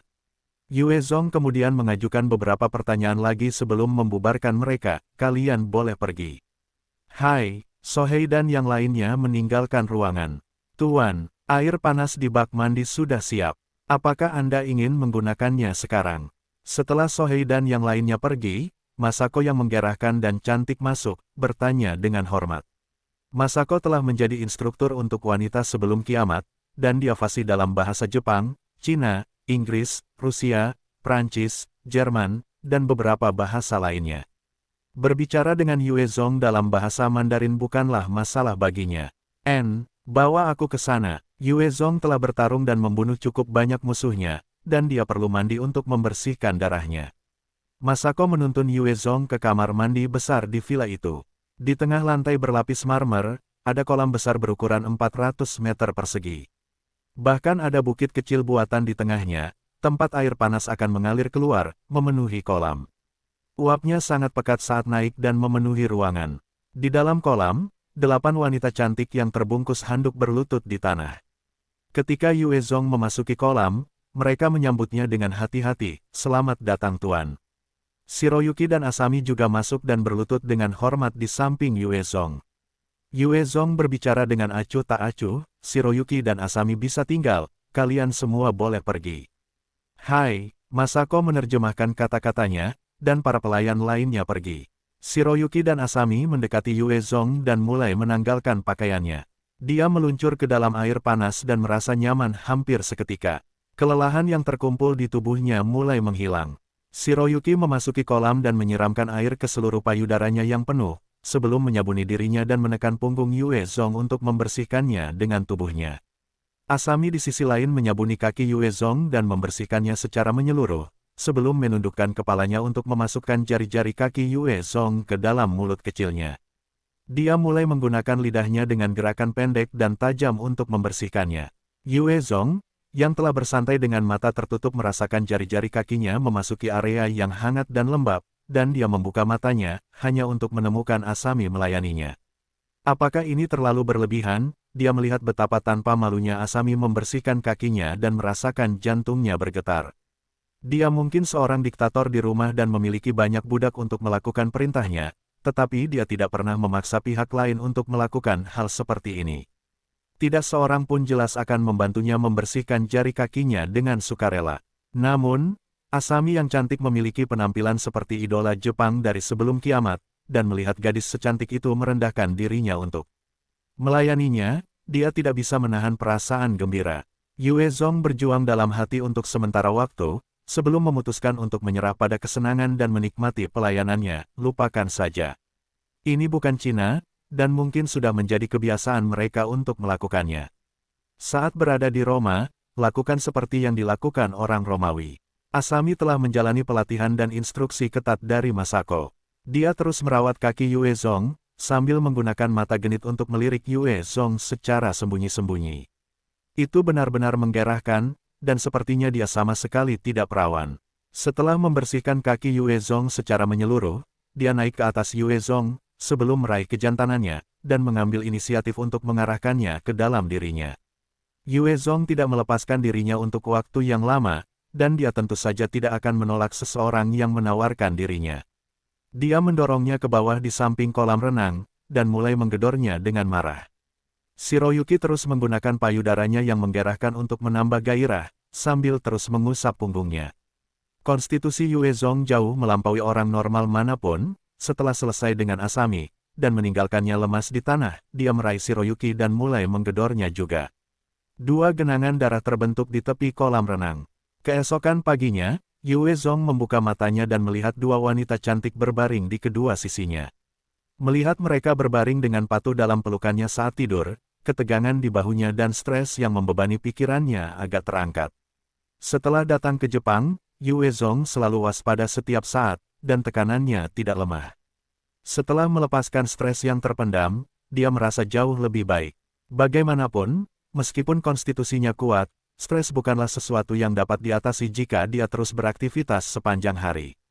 Yue Zong ingin kembali ke Tiongkok, dan dia membutuhkan stasiun penyiaran, pesawat terbang, pilot, dan bahan bakar. Bahkan dengan semua hal ini, itu bukanlah perjalanan yang terjamin. Ini adalah situasi yang menegangkan baginya. Sumber daya tersebut tidak mudah diperoleh, karena faksi kecil tidak akan memilikinya, dan faksi yang lebih besar pasti tidak akan menyerahkannya dengan mudah. Lagi pula, faksi mana yang akan meminjamkan sumber daya penting seperti itu? Yue Zong memiliki beberapa helikopter dan semuanya sangat berharga baginya. Dia tidak akan meminjamkannya kepada siapapun. Dia tahu betul betapa sulitnya mendapatkannya. Yue Zong bergerak sedikit, dan Shiroyuki pun terbangun. Tuan, Anda sudah bangun. Tuan, Anda benar-benar energi. Biarkan saya yang mengurusnya untuk Anda. Tubuhnya yang telanjang merasakan getaran batang yang panas dan kaku, dan matanya berbinar nakal, sebelum ia menyelam ke dalam selimut. Menundukkan kepalanya, ia memasukkan penis Yue Zong ke dalam bibirnya yang seperti buah ceri. Yue Zong juga terangsang oleh kecantikan yang eksotis dan memikat ini, dan segera menyelam ke dalam selimut untuk menikmati rasanya juga. Tidak lama kemudian, Asami juga terbangun dan bergabung dalam keributan. Setelah sarapan, Yue Zong pergi bersama Sohei menuju kamp aliansi tiga klan. Pada saat itu, aliansi telah mengumpulkan semua orang mereka ke sebuah kota kecil, dengan total 1.200 orang. Setelah mengumpulkan semua orang ini, Sohei berbicara, "Tuan, ini semua orang kami." Yue Zong melihat ke 1.200 orang yang selamat dan bertanya, "Adakah di antara kalian orang Tionghoa?" Setiap orang dari mereka terdiam. Yue Zong mendesah pelan. Dia bermaksud untuk menemukan beberapa orang Tiongkok yang bisa dipercayainya. Tampaknya rencana itu harus dibatalkan. Sohei berbicara dengan berani, "Tuan, jika Anda ingin menemukan beberapa orang Tiongkok, klan Shimazu kemungkinan besar akan memilikinya. Saya ingat ada lebih dari 200 orang Tiongkok yang selamat di sana." Kembali. Yue Zong berbalik dan menjawab. Sohei dengan demikian memimpin 1.200 orang yang selamat menuju lembah. Lembah Waichi cukup luas untuk menampung lebih dari 1.000 orang. Bahkan villa itu sendiri dapat menampung beberapa ratus orang tanpa masalah. Saat mereka kembali ke lembah, Waichi datang dan melaporkan, "Tuan, klan Shimazu telah mengirim seseorang untuk bernegosiasi dengan Anda. Apakah Anda ingin menemuinya?" Sedikit kegembiraan muncul di hati Yue Zong. "Oh, klan Shimazu, bawa mereka masuk." Ya, seorang pria berpenampilan biasa-biasa saja dengan setelan jas masuk, sebelum berlutut dengan hormat di depan Yue Zong. Dia berbicara dalam bahasa Mandarin, "Saya Tanaka Shiro dari klan Shimazu. Suatu kehormatan bertemu dengan Anda, Yue Zong sama. Mohon maaf atas pelanggaran yang kami buat tadi malam." Masalah Yue Zong yang membunuh 9 anggota klan Shimazu dalam hitungan detik telah menyebar ke seluruh klan dalam semalam. Berurusan dengan ahli seperti itu adalah sakit kepala, karenanya mereka memutuskan untuk mengirim seorang diplomat. "Ini adalah hadiah dari kami berharap dapat meredakan amarah Anda." Tanaka Shiro bertepuk tangan saat dua wanita cantik masuk dari luar. Gadis yang lebih tua berusia sekitar 17 atau 18 tahun, dan dia memiliki sosok yang memikat, dengan sedikit riasan yang menonjolkan fitur-fiturnya. Gadis yang lebih muda berusia sekitar 13 atau 14 tahun, dan rambut panjangnya dikuncir kuda. Dia memiliki anggota tubuh yang panjang dan ramping, dan yang mengejutkan, dada cekap yang berkembang dengan baik. Wajahnya memiliki mata yang besar dan cantik, itu benar-benar sesuai dengan deskripsi seorang loli. Tanaka Shiro berbicara dengan hormat, "Ini adalah Yoshino Megumi, seorang idola sebelum kiamat. Dia berusia 17 tahun ini. Ini adalah saudara perempuannya Yoshino Sayaka, berusia 14 tahun ini. Mereka berdua masih perawan, dan kami harap Anda menyukai mereka." Para saudari itu adalah salah satu wanita tercantik di klan Shimazu. Mereka diselamatkan untuk menarik para ahli yang kuat ke klan Shimazu. Hanya sedikit orang yang dapat menahan sepasang saudari yang menggoda seperti itu, terutama ketika salah satu dari mereka dulunya adalah seorang idola. Yue Zong menatap Tanaka Shiro dan berbicara dengan lembut, "Saya akan menerima hadiahnya kalau begitu. Masalah kemarin sudah berakhir, apalagi yang Anda miliki untuk saya?" Tanaka Shiro dengan cepat memerintahkan para saudari itu, "Megumi, Sayaka, pergilah ke tuanmu." Sepasang saudari itu berlutut di depan Yue Zong dan menyapa, "Yoshino Megumi, Yoshino Sayaka, beri salam kepada tuan." Yue Zong memanggil, "Masako, bawa mereka pergi." Masako keluar dan membawa kedua saudari Yoshino pergi. Tanaka Shiro melihat bahwa Yue Zong telah menerima kedua saudari itu dan langsung ke pokok permasalahan. "Yue Zong sama, klan Shimazu kami berharap untuk membentuk aliansi denganmu." Ketika Yue Zong mendengar kata-katanya, dia menjawab tanpa mengedipkan mata, "Aliansi? Itu bukan hal yang mustahil. Apa syarat yang kalian miliki? Jika itu dapat diterima, aku akan membentuk aliansi denganmu." Tanaka Shiro menyerahkan album foto dan tablet kepada Yue Zong dan berkata, "Yue Zong sama, kami bersedia memberi Anda 1.000 ton makanan, 10 perawan cantik, 1 ton bahan bakar, 2 kendaraan off-road." Pada saat yang sama, sebagai ungkapan niat baik, pemimpin klan Shimazu kami ingin menawarkan putrinya, Shimazu Mina untuk dinikahi. Ini adalah foto dan videonya. Yue Zong membalik-balik album itu dengan santai dan memeriksa tabletnya, dan melihat seperti apa Shimazu Mina. Dia adalah seorang gadis berusia sekitar 14 hingga 15 tahun, dan mengenakan rok kuning pudar dan atasan katun putih. Meskipun tubuhnya mungil, dia memiliki ukuran yang eksplosif, dengan dada cekap, kulit putih, dan aura yang luar biasa. Penampilannya anggun dan halus, dan ketika dia tersenyum, itu benar-benar menawan. Yue Zong tidak melewatkan satu ketukan pun dan melanjutkan, "Tambahkan 200 senapan dan 20.000 butir amunisi lagi." Tanaka Shiro menjawab, "Tuan, saya hanya bisa menjanjikan 10 senapan tambahan dan 1.000 peluru.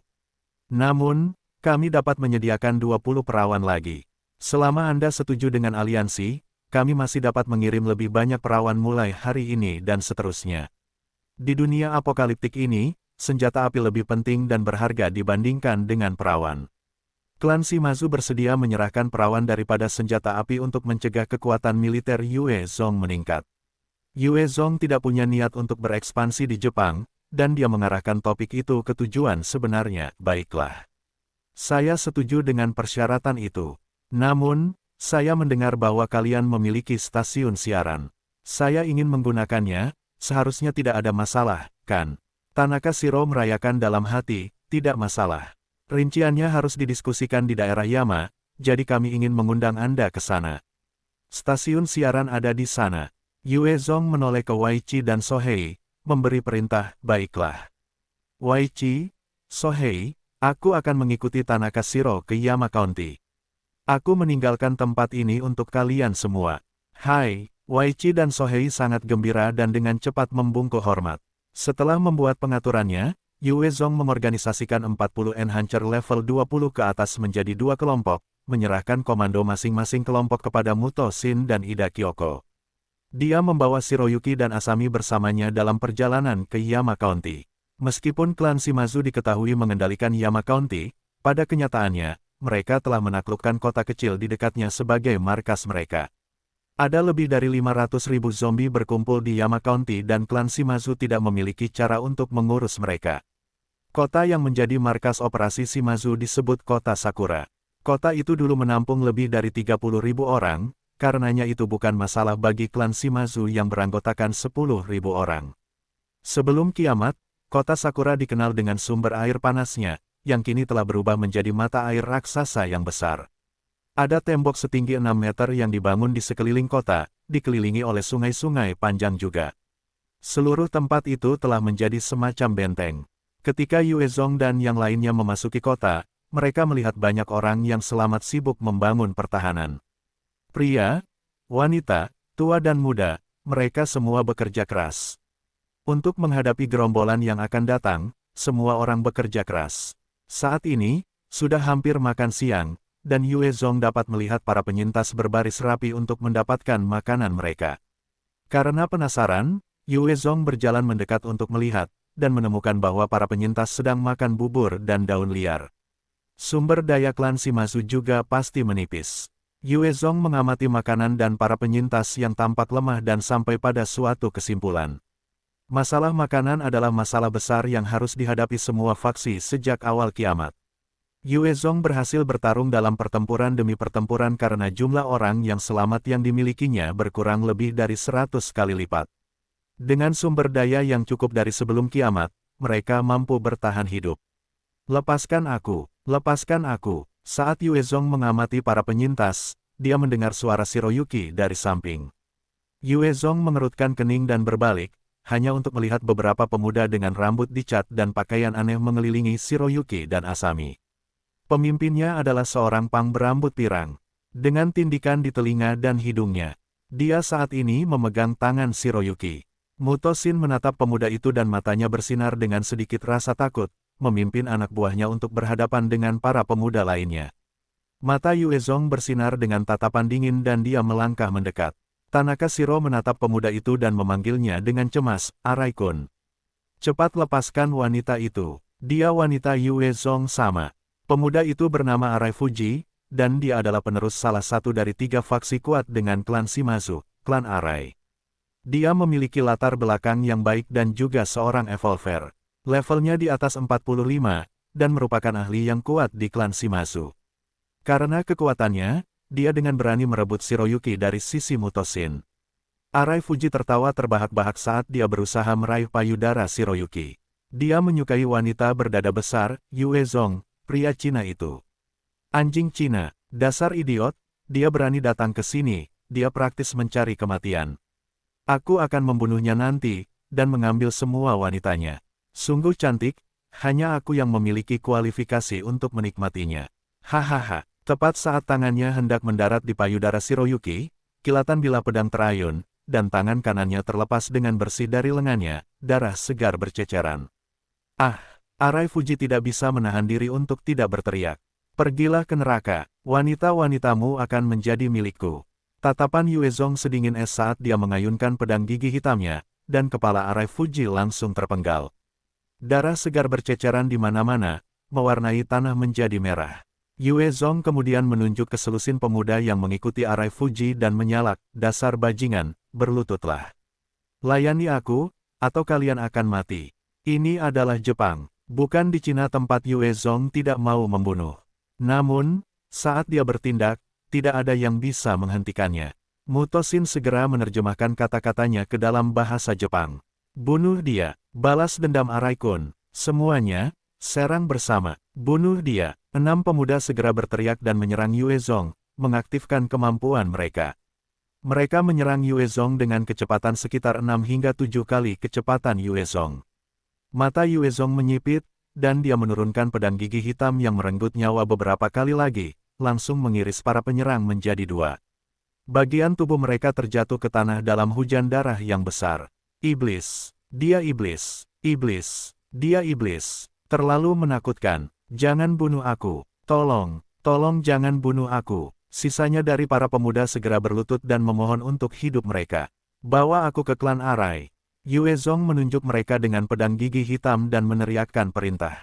Ya, Tuan, silakan datang ke sini. Para pemuda berdiri dan mulai memimpin Yue Zong menuju klan Arai. Wajah Tanaka Shiro pucat pasi saat dia mencoba menasihati Yue Zong. Yue Zong sama. Keluarga Arai adalah salah satu dari 3 faksi terkuat di klan Shimazu. Harap pertimbangkan kembali, jangan gegabah. Biarkan aku pergi dan membahas ini dengan pemimpin. Harap tetap tenang dan jangan memusuhi keluarga Arai lagi. Arai Fuji adalah seorang evolver alami dan dia baru saja dieksekusi dengan darah dingin oleh Yue Zong. Ini adalah alasan yang cukup bagi kedua belah pihak untuk memiliki dendam yang tidak dapat didamaikan. Ketika dia memikirkan sampai titik ini, Tanaka Shiro merasakan kepalanya sakit. Dia sudah menduga bahwa Yue Zong tidak akan terprovokasi, tetapi dia tidak pernah menduga bahwa Yue Zong benar-benar telah membunuh orang-orang Shimazu di wilayah mereka sendiri. Tatapan Yue Zong sangat dingin saat dia berjalan menuju klan Arai. Apakah ini cara klan Shimazu menyambut tamunya? Aku datang ke sini dengan niat baik untuk menjadi sekutumu. Dan ada orang yang sudah berniat membunuhku dan mencuri wanita-wanitaku. Apakah aku semudah itu untuk diganggu? Tanaka Shiro, simpan napasmu. Hari ini, aku akan memusnahkan klan Arai. Sialan, bagaimana ini bisa terjadi? Aku harus melaporkan ini kepada Shimazu sama. Wajah Tanaka Shiro jatuh, dan dia bergegas menuju ke arah rumah utama Shimazu. Ini tempatnya. Salah satu pemuda yang menyerah menunjuk ke tempat yang mewah dan memberitahu Yue Zong. Serang, bunuh semua yang tidak berlutut untuk menyerah. Yue Zong melesat maju seperti anak panah dan membunuh kedua penjaga itu dengan ayunan pedang gigi hitamnya sebelum meneriakkan perintah yang kejam. Serang, bunuh semua yang tidak berlutut untuk menyerah. Mutosin mengikutinya dengan mata merah. Dia sangat jelas bahwa dia telah membiarkan Shiroyuki diculik, yang menyebabkan Yue Zong sangat tidak senang. Jika dia tidak tampil lebih baik, posisinya di samping Yue Zong pasti akan anjlok. Yue Zong menyerbu ke rumah Arai dan segera merasakan bahaya. Dia melompat ke arah kiri. Sebuah peluru penembak jitu ditembakkan ke tempat Yue Zong berada. Jika dia sedikit lebih lambat, otaknya mungkin telah tertembus.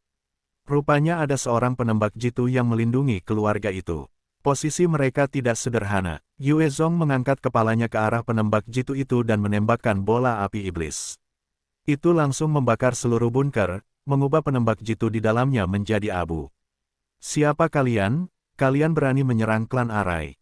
Motoki Shiro, seorang ahli level 56 datang menyerbu ke dalam villa, memimpin 20 enhancer yang levelnya di atas 30. Ia meraung marah ketika melihat Mutosin dan yang lainnya membantai orang-orang di klan Arai, bunuh semua orang. Mata Yue Zong menyala, dan dia mengaktifkan langkah bayangannya. Kecepatannya langsung melonjak, melampaui petir tipe 2. Dia menghilang dan muncul tepat di depan Motoki Shiro dalam sekejap, menebasnya. Kecepatan Yue Zong telah jauh melampaui petir tipe 2. Bahkan beberapa binatang mutasi tipe 3 yang lebih lemah mungkin tidak dapat melawannya. Satu tebasannya itu secepat kilat, dan Motoki Shiro bahkan tidak punya waktu untuk bereaksi atau mengeluarkan kemampuannya sendiri. Kepalanya terpisah dari tubuhnya dalam hujan darah. Siapa orang ini? Lord Motoki telah terbunuh hanya dalam sedetik. Apakah dia iblis? Melihat ahli terkuat dari klan Arai tersingkir dalam satu serangan, para prajurit yang hadir merasakan hawa dingin di hati mereka dan kehilangan keinginan untuk bertarung dalam sekejap. Awalnya, jika 20 enhancer level 30 ini memberikan segalanya, bahkan jika mereka akhirnya disingkirkan oleh Yue Zong, mereka masih cukup untuk membuat masalah baginya. Namun, dalam pertunjukan kekuatan itu, mereka langsung berlutut, tanpa sedikit pun keberanian atau kepercayaan diri mereka. Tuan klan sama, semuanya buruk. Yue Zong membunuh jalan masuk. Tuan Motoki Shiro telah dibunuh olehnya dalam satu gerakan. Seorang pelayan berlari ke kamar tidur dan melapor dengan cemas kepada seorang pria parubaya. Pria parubaya ini tepatnya adalah patriark klan Arai, Arai Onikiri. Wajah Arai Onikiri jatuh saat dia melemparkan gadis berusia 12 tahun itu dalam pelukannya ke lantai, berteriak, "Apa? Motoki Shiro mati? Bagaimana mungkin?" Motoki Shiro adalah ahli teratas klan Arai, dan Arai Onikiri tidak percaya bahwa dia akan dibunuh oleh orang lain. "Dia mati, kamu berikutnya." Yue Zong melangkah masuk pada saat ini, tatapannya beralih dari Arai Onikiri ke gadis kecil di sampingnya yang tubuhnya penuh dengan bekas gigitan dan mata tanpa emosi. Niat membunuh Yue Zong meningkat. Arai Onikiri mengerutkan kening dan bertanya pada Yue Zong tanpa nada sombongnya yang biasa, "Kamu pasti Yue Zong?" "Aku Arai Onikiri dari klan Arai. Ini pertama kalinya kita bertemu. Kami tidak punya dendam, mengapa kamu tiba-tiba menyerbu untuk membunuh anggota klanku? Ini adalah wilayah Shimazu, apakah kamu pikir kamu akan lolos dengan ini?" Yue Zong melangkah maju dan pedangnya terayun ke bawah, menyebabkan kepala Arai Onikiri melayang di udara. Mandi darah panas menyemprot kemana-mana, membuat ruangan menjadi merah. Yue Zong menatap mayat tanpa kepala dan meludah dengan dingin, "Kamu terlalu banyak bicara. Hari ini, aku menggunakan kepalamu untuk menetapkan posisiku. Jangan bunuh aku. Aku akan membiarkanmu melakukan apa yang kau inginkan. Tolong jangan pukul aku. Jangan pukul aku. Aku anjing. Aku jalang." Rarf, rarf, rarf. Gadis kecil itu melihat mayat Arai Onikiri dan ketakutan melintas di matanya.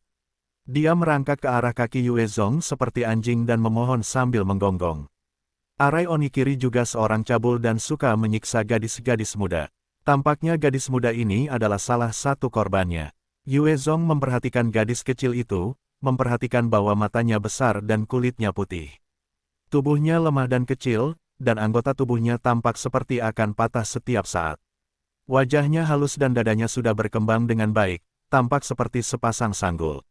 Dia adalah loli yang cantik. Yue Zong menatap gadis yang gemetar itu dan mengerutkan kening sebelum menggunakan bahasa Jepang, "Berdiri." "Hai." Gadis itu berdiri dengan gemetar, menatap Yue Zong dengan ketakutan. "Kenakan pakaian dan ikut aku." Yue Zong melemparkannya satu set pakaian sebelum berbalik untuk meninggalkan ruangan. Gadis itu menerima pakaian itu dan berdiri diam di belakang Yue Zong. Yue Zong bertanya, "Siapa namamu?" Loli Jepang itu mulai berbicara, "Saya Ogura Reiya, 12 tahun ini, 5 hari yang lalu, ibu saya dan saya ditangkap oleh Arai Onikiri. Setelah 5 hari pelatihan, saya dikirim hari ini untuk melayani Arai Onikiri sama. Saya belum lama di sini, dan belum dipermalukan oleh Arai Onikiri sama, sebelum Anda muncul, Tuan." "Di mana ibumu?" Wajah Ogura Reiya memucat dan ekspresinya langsung menjadi tertekan, saat air mata mengalir di matanya, dia sudah mati. Ibu Ogura Reiya telah memprovokasi Arai Onikiri, yang telah memerintahkan agar dia disiksa sampai mati. Reiya kecil telah melihat kematian ibunya dengan matanya sendiri, itulah sebabnya dia kehilangan semua semangat dan dipaksa menjadi seperti anjing untuk Arai Onikiri. Karena Jepang terkenal dengan AV-nya, ada banyak posisi, instruktur. Faktanya, instruktur ini mirip dengan mamasan atau germo Tiongkok kuno. Hanya saja dengan modernisasi masyarakat, peran seperti itu sekarang jauh lebih sedikit. Yue Zong menerima informasi itu dan berbicara dengan lembut, "Yang mati sudah mati. Yang hidup harus terus hidup. Teruslah hidup." Bagaimanapun, dia telah melihat banyak cerita. Kisah Reiya hanyalah satu dari banyak. Reiya menyeka matanya dan menatap Yue Zong, berbicara dengan polos, "Hai. Aku mengerti. Hari ini, kamu menyelamatkanku. Mulai hari ini, Ogura Reiya adalah budak dan jalang tuan." Reiya telah mengalami sifat kejam dari dunia apokaliptik. Dia tahu bahwa hanya dengan mengandalkan seorang ahli, seseorang akan dapat hidup terus. Bagaimanapun, hidup seperti budak seorang ahli jauh lebih baik daripada hidup seperti penyintas biasa. Baiklah, Yue Zong tahu apa yang dipikirkan Reiya, tetapi dia tidak menolaknya. Di dunia ini, bahkan jika dia tidak mengizinkannya berada di sisinya, dia akan bergantung pada orang lain. Mereka yang tidak kuat harus hidup seperti itu. Setelah Motoki Shiro dan Arai Onikiri dibantai oleh Yue Zong, seluruh keluarga Arai runtuh. Ada banyak ahli dan prajurit elit, tetapi saat Mutosin mengangkat kepala pemimpin mereka yang terpenggal, para elit lainnya segera menyerah. Ada beberapa yang keras kepala, jadi Yue Zong segera mengalahkan mereka. Tidak lama kemudian, klan Arai tenang. Namun, ada banyak mayat tergeletak di sekitar, dan darah segar mewarnai setiap bagian dari tempat tinggal mewah ini. Banyak anggota klan Arai telah diikat sebagai tawanan dan berlutut di tanah. Di luar klan Arai, seluruh batalion bersenjata, bersama dengan 36 kendaraan lapis baja, 12 tank, dan 12 helikopter serbu telah mengepung tempat itu. Ini adalah kartu truf klan Shimazu. Itu adalah pasukan modern. Klan Shimazu telah berhasil menguasai kota itu dan menjadikan dirinya sebagai kekuatan besar berkat perlengkapan mereka. Hanya batalion elit mereka saja sudah cukup untuk menghadapi banyak enhancer. Sebelum kiamat, meskipun Jepang tidak diizinkan memiliki kapal induk atau senjata nuklir, pasukan bela diri mereka diperlengkapi dengan cukup baik. Pasukan itu telah mengepung tempat klan Arai tetapi tidak menyerbu masuk. Sebaliknya, mereka berhadapan dengan pasukan Mutosin.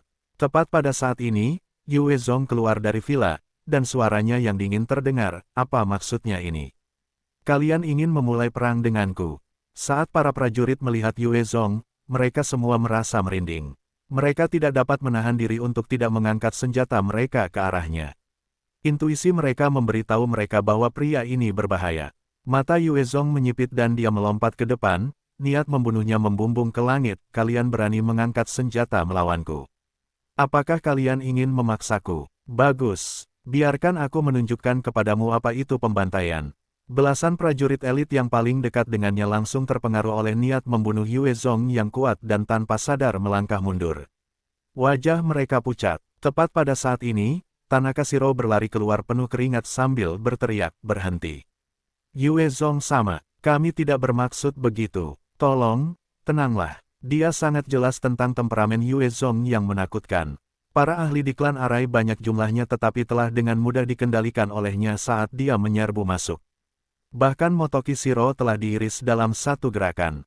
Ahli seperti itu pasti memiliki banyak kartu truf. Bahkan jika dalam skenario yang tidak mungkin bahwa klan Shimazu menjatuhkannya, mereka harus menderita kerugian yang luar biasa juga.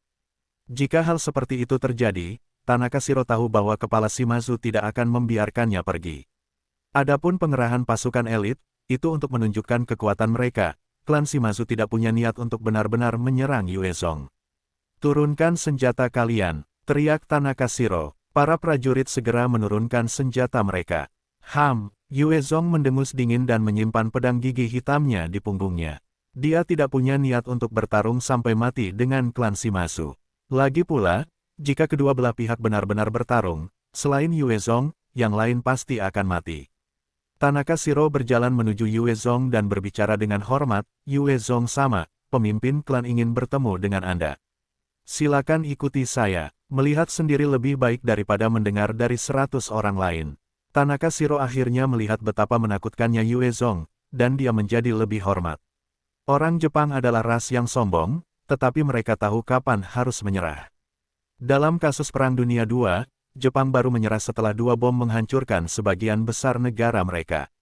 Mereka kemudian menjadi jinak. Tentu saja, jika Amerika menjadi lemah, maka itu akan menjadi cerita yang berbeda.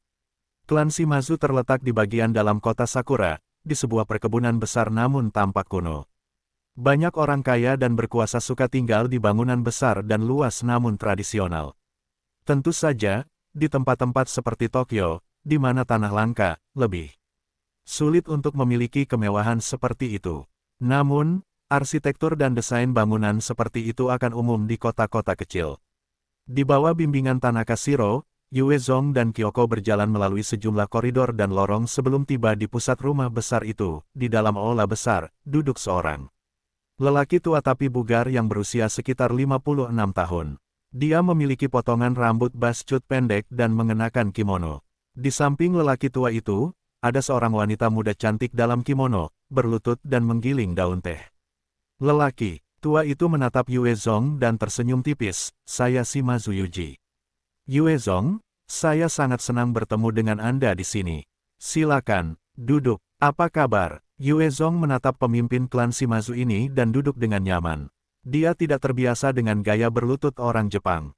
Ini untukmu. Si cantik muda menyajikan cangkir teh untuk Yue Zong dan Kyoko. Terima kasih. Yue Zong menerima cangkir teh dan meletakkannya di samping tanpa meminumnya. Dia mungkin kuat, tetapi dia tidak sepenuhnya kebal terhadap racun.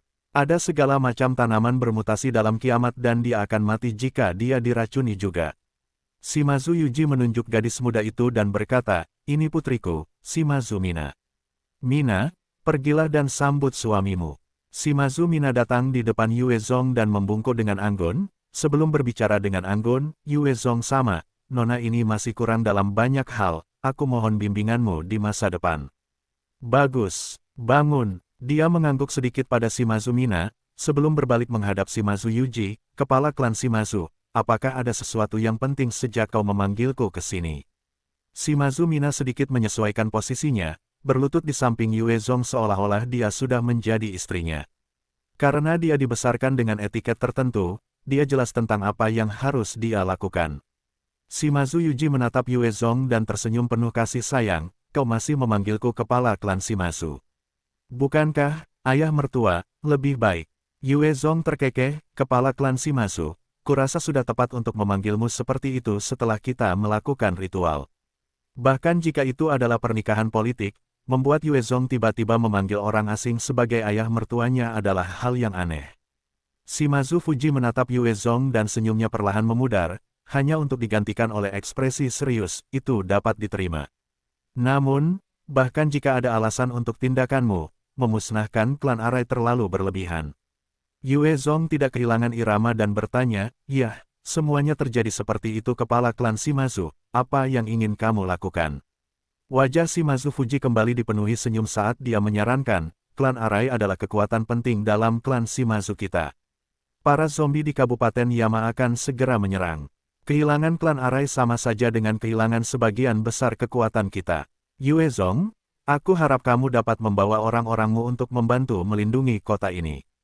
Jika kamu dapat menjanjikan ini padaku, masalah masa lalu akan dianggap sebagai kesalahpahaman." Sejak klan Arai dihabisi oleh Yue Zong, Shimazu Fuji tentu saja dipenuhi amarah.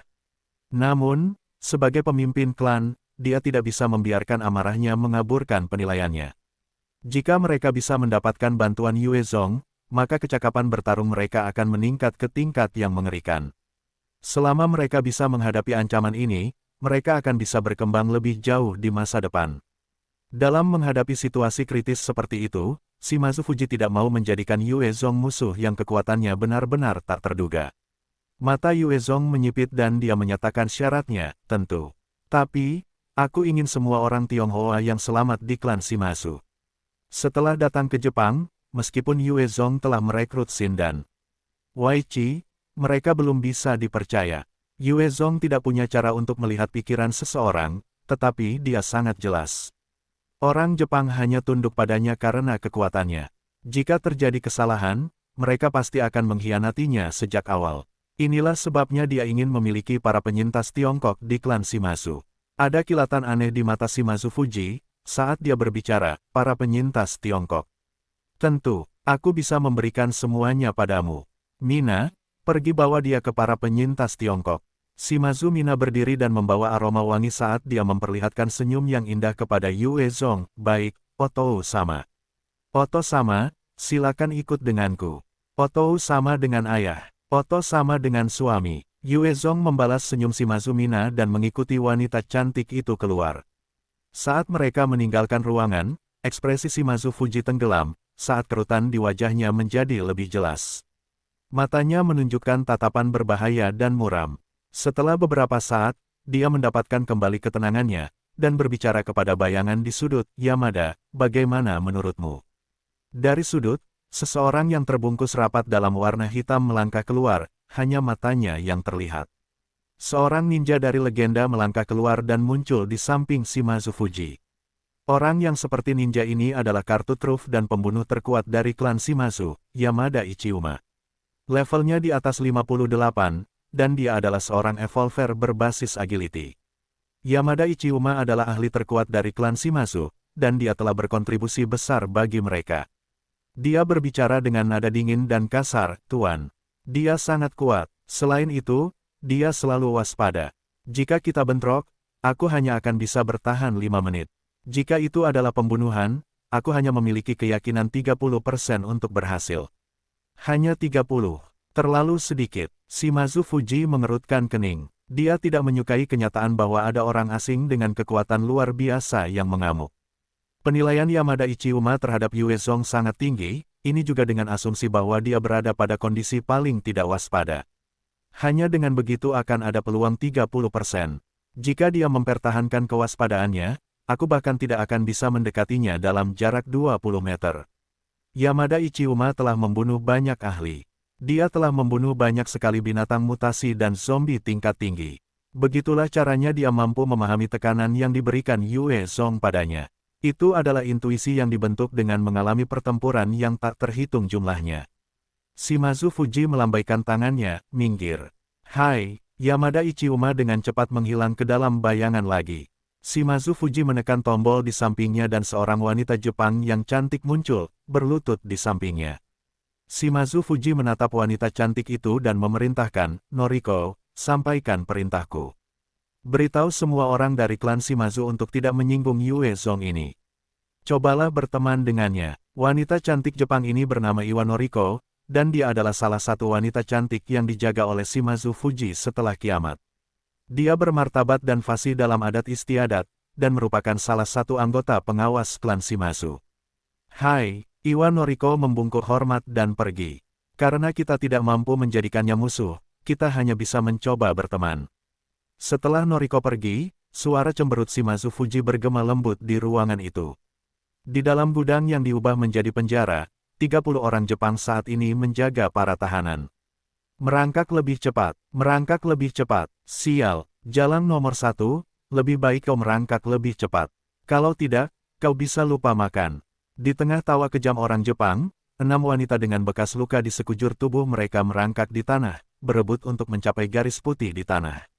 Di sekitar penjara, ada lebih dari 200 orang Cina yang selamat dengan ekspresi kayu. Ini adalah salah satu program, Horse Run, yang mengadu para wanita yang selamat satu sama lain dalam sebuah perlombaan. 2 kontestan terakhir biasanya akan diberi air kotor dan makanan anjing yang langka. Dan 4 yang terdepan akan diberi air biasa dan makanan anjing yang langka. Ketika orang Jepang itu tertawa, salah satu wanita telanjang itu berlari melewati garis finish dan jatuh ke tanah. Ketika dia terengah-engah, dia berteriak dalam bahasa Jepang, air. Makanan. Salah satu orang Jepang itu menendang wanita itu dengan tatapan buas, sebelum melepas celananya dan mengencingi wajahnya, wanita jalang bau.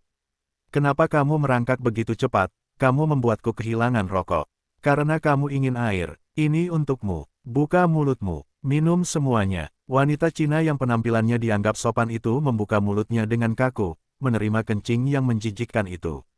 Pria Jepang itu tertawa terbahak-bahak, hahaha. Lihat, semua orang, wanita ini benar-benar minum air seni. Orang Cina benar-benar celaka. Benar-benar sekelompok pelacur. Mereka seperti anjing. Tidak, mereka lebih buruk dari anjing. Haha, orang Jepang lainnya juga tertawa. Menyiksa para wanita adalah sumber hiburan mereka, lagi pula, banyak yang akan menjadi gila karena kiamat. Ada seorang wanita di antara para penyintas yang mendengarkan tawa di sekitarnya. Namanya adalah Jin Li. Dia adalah seorang mahasiswa Shanghai yang terpikat dengan budaya Jepang. Dia selalu merasa bahwa orang Jepang lebih baik daripada orang Cina, dan bermaksud untuk menikahi orang Jepang. Setelah lulus, dia pindah ke Jepang dengan harapan dapat mewujudkan mimpinya. Namun, pria Jepang yang dipacari Jin Li segera menipunya dan menjualnya ke industri dewasa. Jin Li tidak memiliki teman atau keluarga untuk diandalkan dan terpuruk dalam keadaan yang menyedihkan. Setelah kiamat terjadi, sementara tanah-tanah dipenuhi dengan zombie, dia bergantung pada penjualan tubuhnya untuk bergantung pada para ahli. Dia berhasil bertahan hidup seperti itu sebelum berakhir di klan Shimazu sebagai mainan. 5 orang Jepang masuk ke dalam sel dan menanggalkan pakaian mereka sebelum melanjutkan untuk memperkosa beberapa wanita. Kemarilah, salah satu tentara berjalan melewati para penyintas dan matanya tiba-tiba berbinar, saat dia meraih seorang gadis muda yang berusia sekitar 11 hingga 12 tahun. Wajah anak itu penuh dengan kotoran dan debu, rambutnya berantakan, dan bahkan ada bau busuk padanya. Lepaskan anakku, seorang penyintas laki-laki kurus berteriak saat dia mendorong tentara itu menjauh, baka. Pergilah ke neraka, Tentara Jepang itu marah besar dan menggunakan popor senapannya untuk menghancurkan perut korban kurus kering itu, menyebabkan dia berlutut, dengan tubuhnya membungkuk kesakitan. Baka sama dengan orang bodoh. Ayah, anak yang dicengkeram itu segera berteriak melengking. Pergilah ke neraka. Tentara Jepang itu tertawa kejam dan menikam korban laki-laki itu dengan senapannya, menembus perutnya dan menusuk usus. Anak kecil itu segera meratap dengan mata merah, suaranya menyayat hati, "Ayah! Ayah! Ayah!" Tidak, orang yang ususnya diiris mengangkat kepalanya untuk melihat anaknya, mengulurkan tangan seolah-olah dia ingin meraihnya.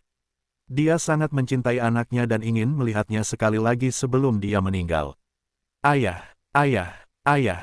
Anak itu berteriak ketika dia berjuang mati-matian seperti binatang buas yang terluka. Jeritannya menyedihkan dan menyebabkan hati seseorang mengepal dalam kesedihan. Kedua ratus orang Tionghoa yang selamat menundukkan kepala mereka dalam diam, tidak tahan menyaksikan pemandangan ini. Para prajurit itu kejam, dan jika mereka berbicara, mereka pasti akan dibunuh. Dalam kiamat ini, nyawa manusia diperlakukan seperti semut. Di Jepang, orang Tionghoa menjalani kehidupan yang menyedihkan.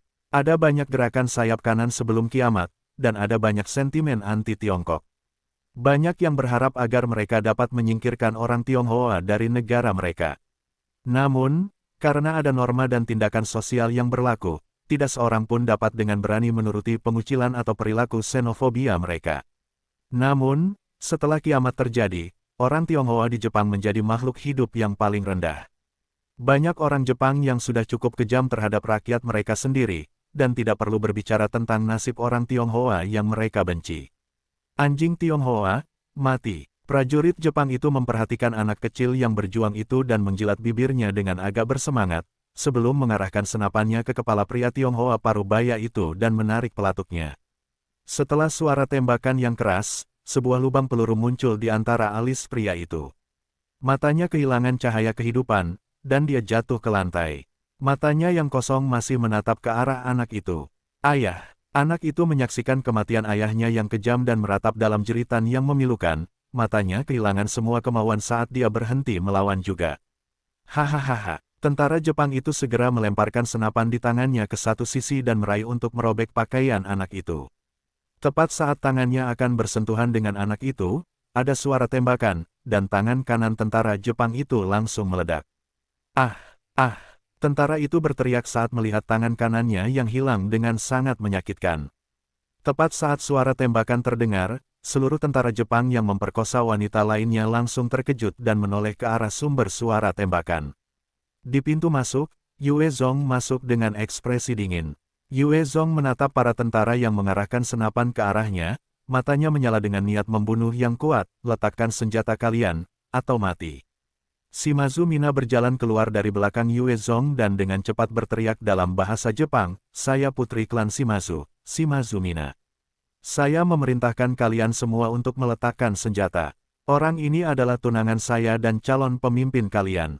Menodongkan senjata kepadanya adalah kejahatan besar. Meskipun dia tampak sopan dan tidak berbahaya, sebenarnya, dia adalah orang yang sangat cakap. Jika dia bukan seorang gadis, Shimazu Fuji pasti akan menyerahkan tampuk kendali keluarga kepadanya." Dia mengerti bahwa kemarahan Yue Zong akan merenggut nyawa semua tentara Jepang di sini. Atas perintahnya, para tentara Jepang ragu-ragu sejenak sebelum menurunkan senjata mereka. Mereka tidak berani membantah perintah putri klan. "Baka, pergilah ke neraka." Prajurit yang terluka oleh Yue Zong menyerangnya karena amarahnya yang membabi buta.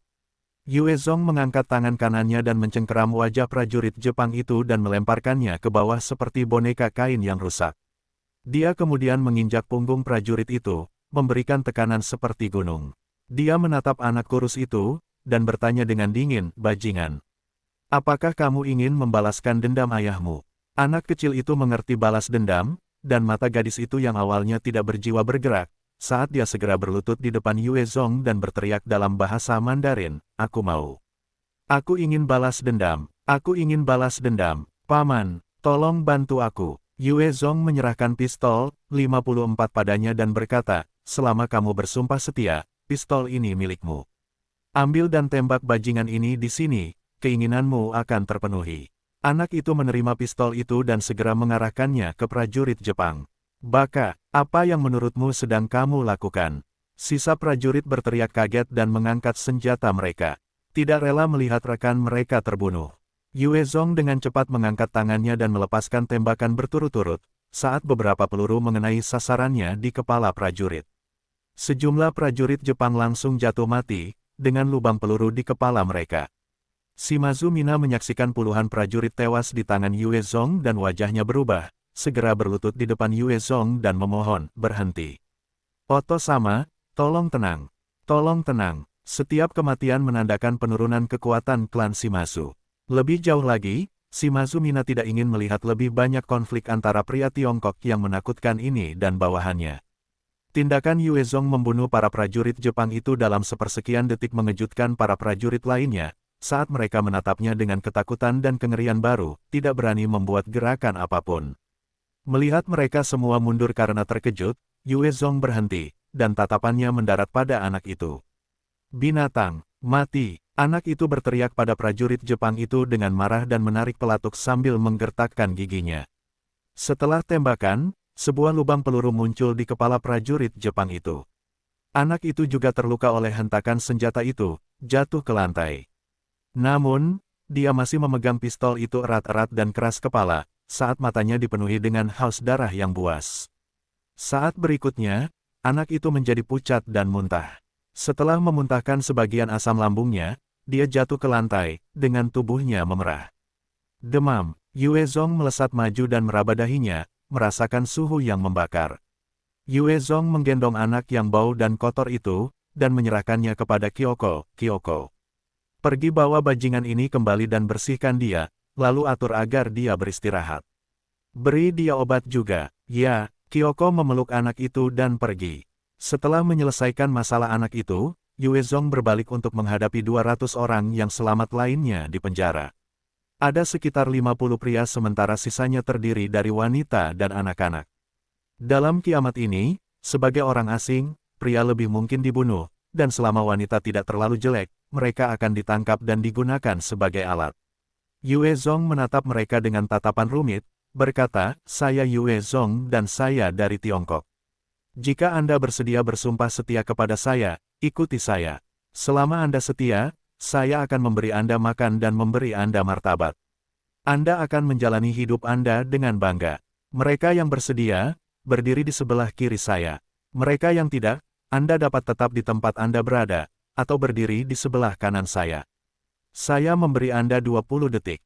20. Mendengar perkataannya, 200 orang yang selamat itu melirik tentara Jepang dengan ketakutan, tidak berani bergerak segera. Mereka takut itu adalah jebakan dan mereka akan jatuh ke mulut harimau saat meninggalkan sarang serigala. Yue Zong melihat ini dan hatinya hancur. Dia tidak pernah membayangkan mereka begitu lemah. Dia datang untuk menyelamatkan mereka, dan bajingan-bajingan ini masih ragu-ragu. Ketika dia mencapai angka 5, seorang pria menggertakkan giginya dan buru-buru berdiri di sebelah kiri Yue Zong. Tindakan pria itu menggerakkan yang lain, karena sejumlah orang yang selamat berdiri dan segera pergi.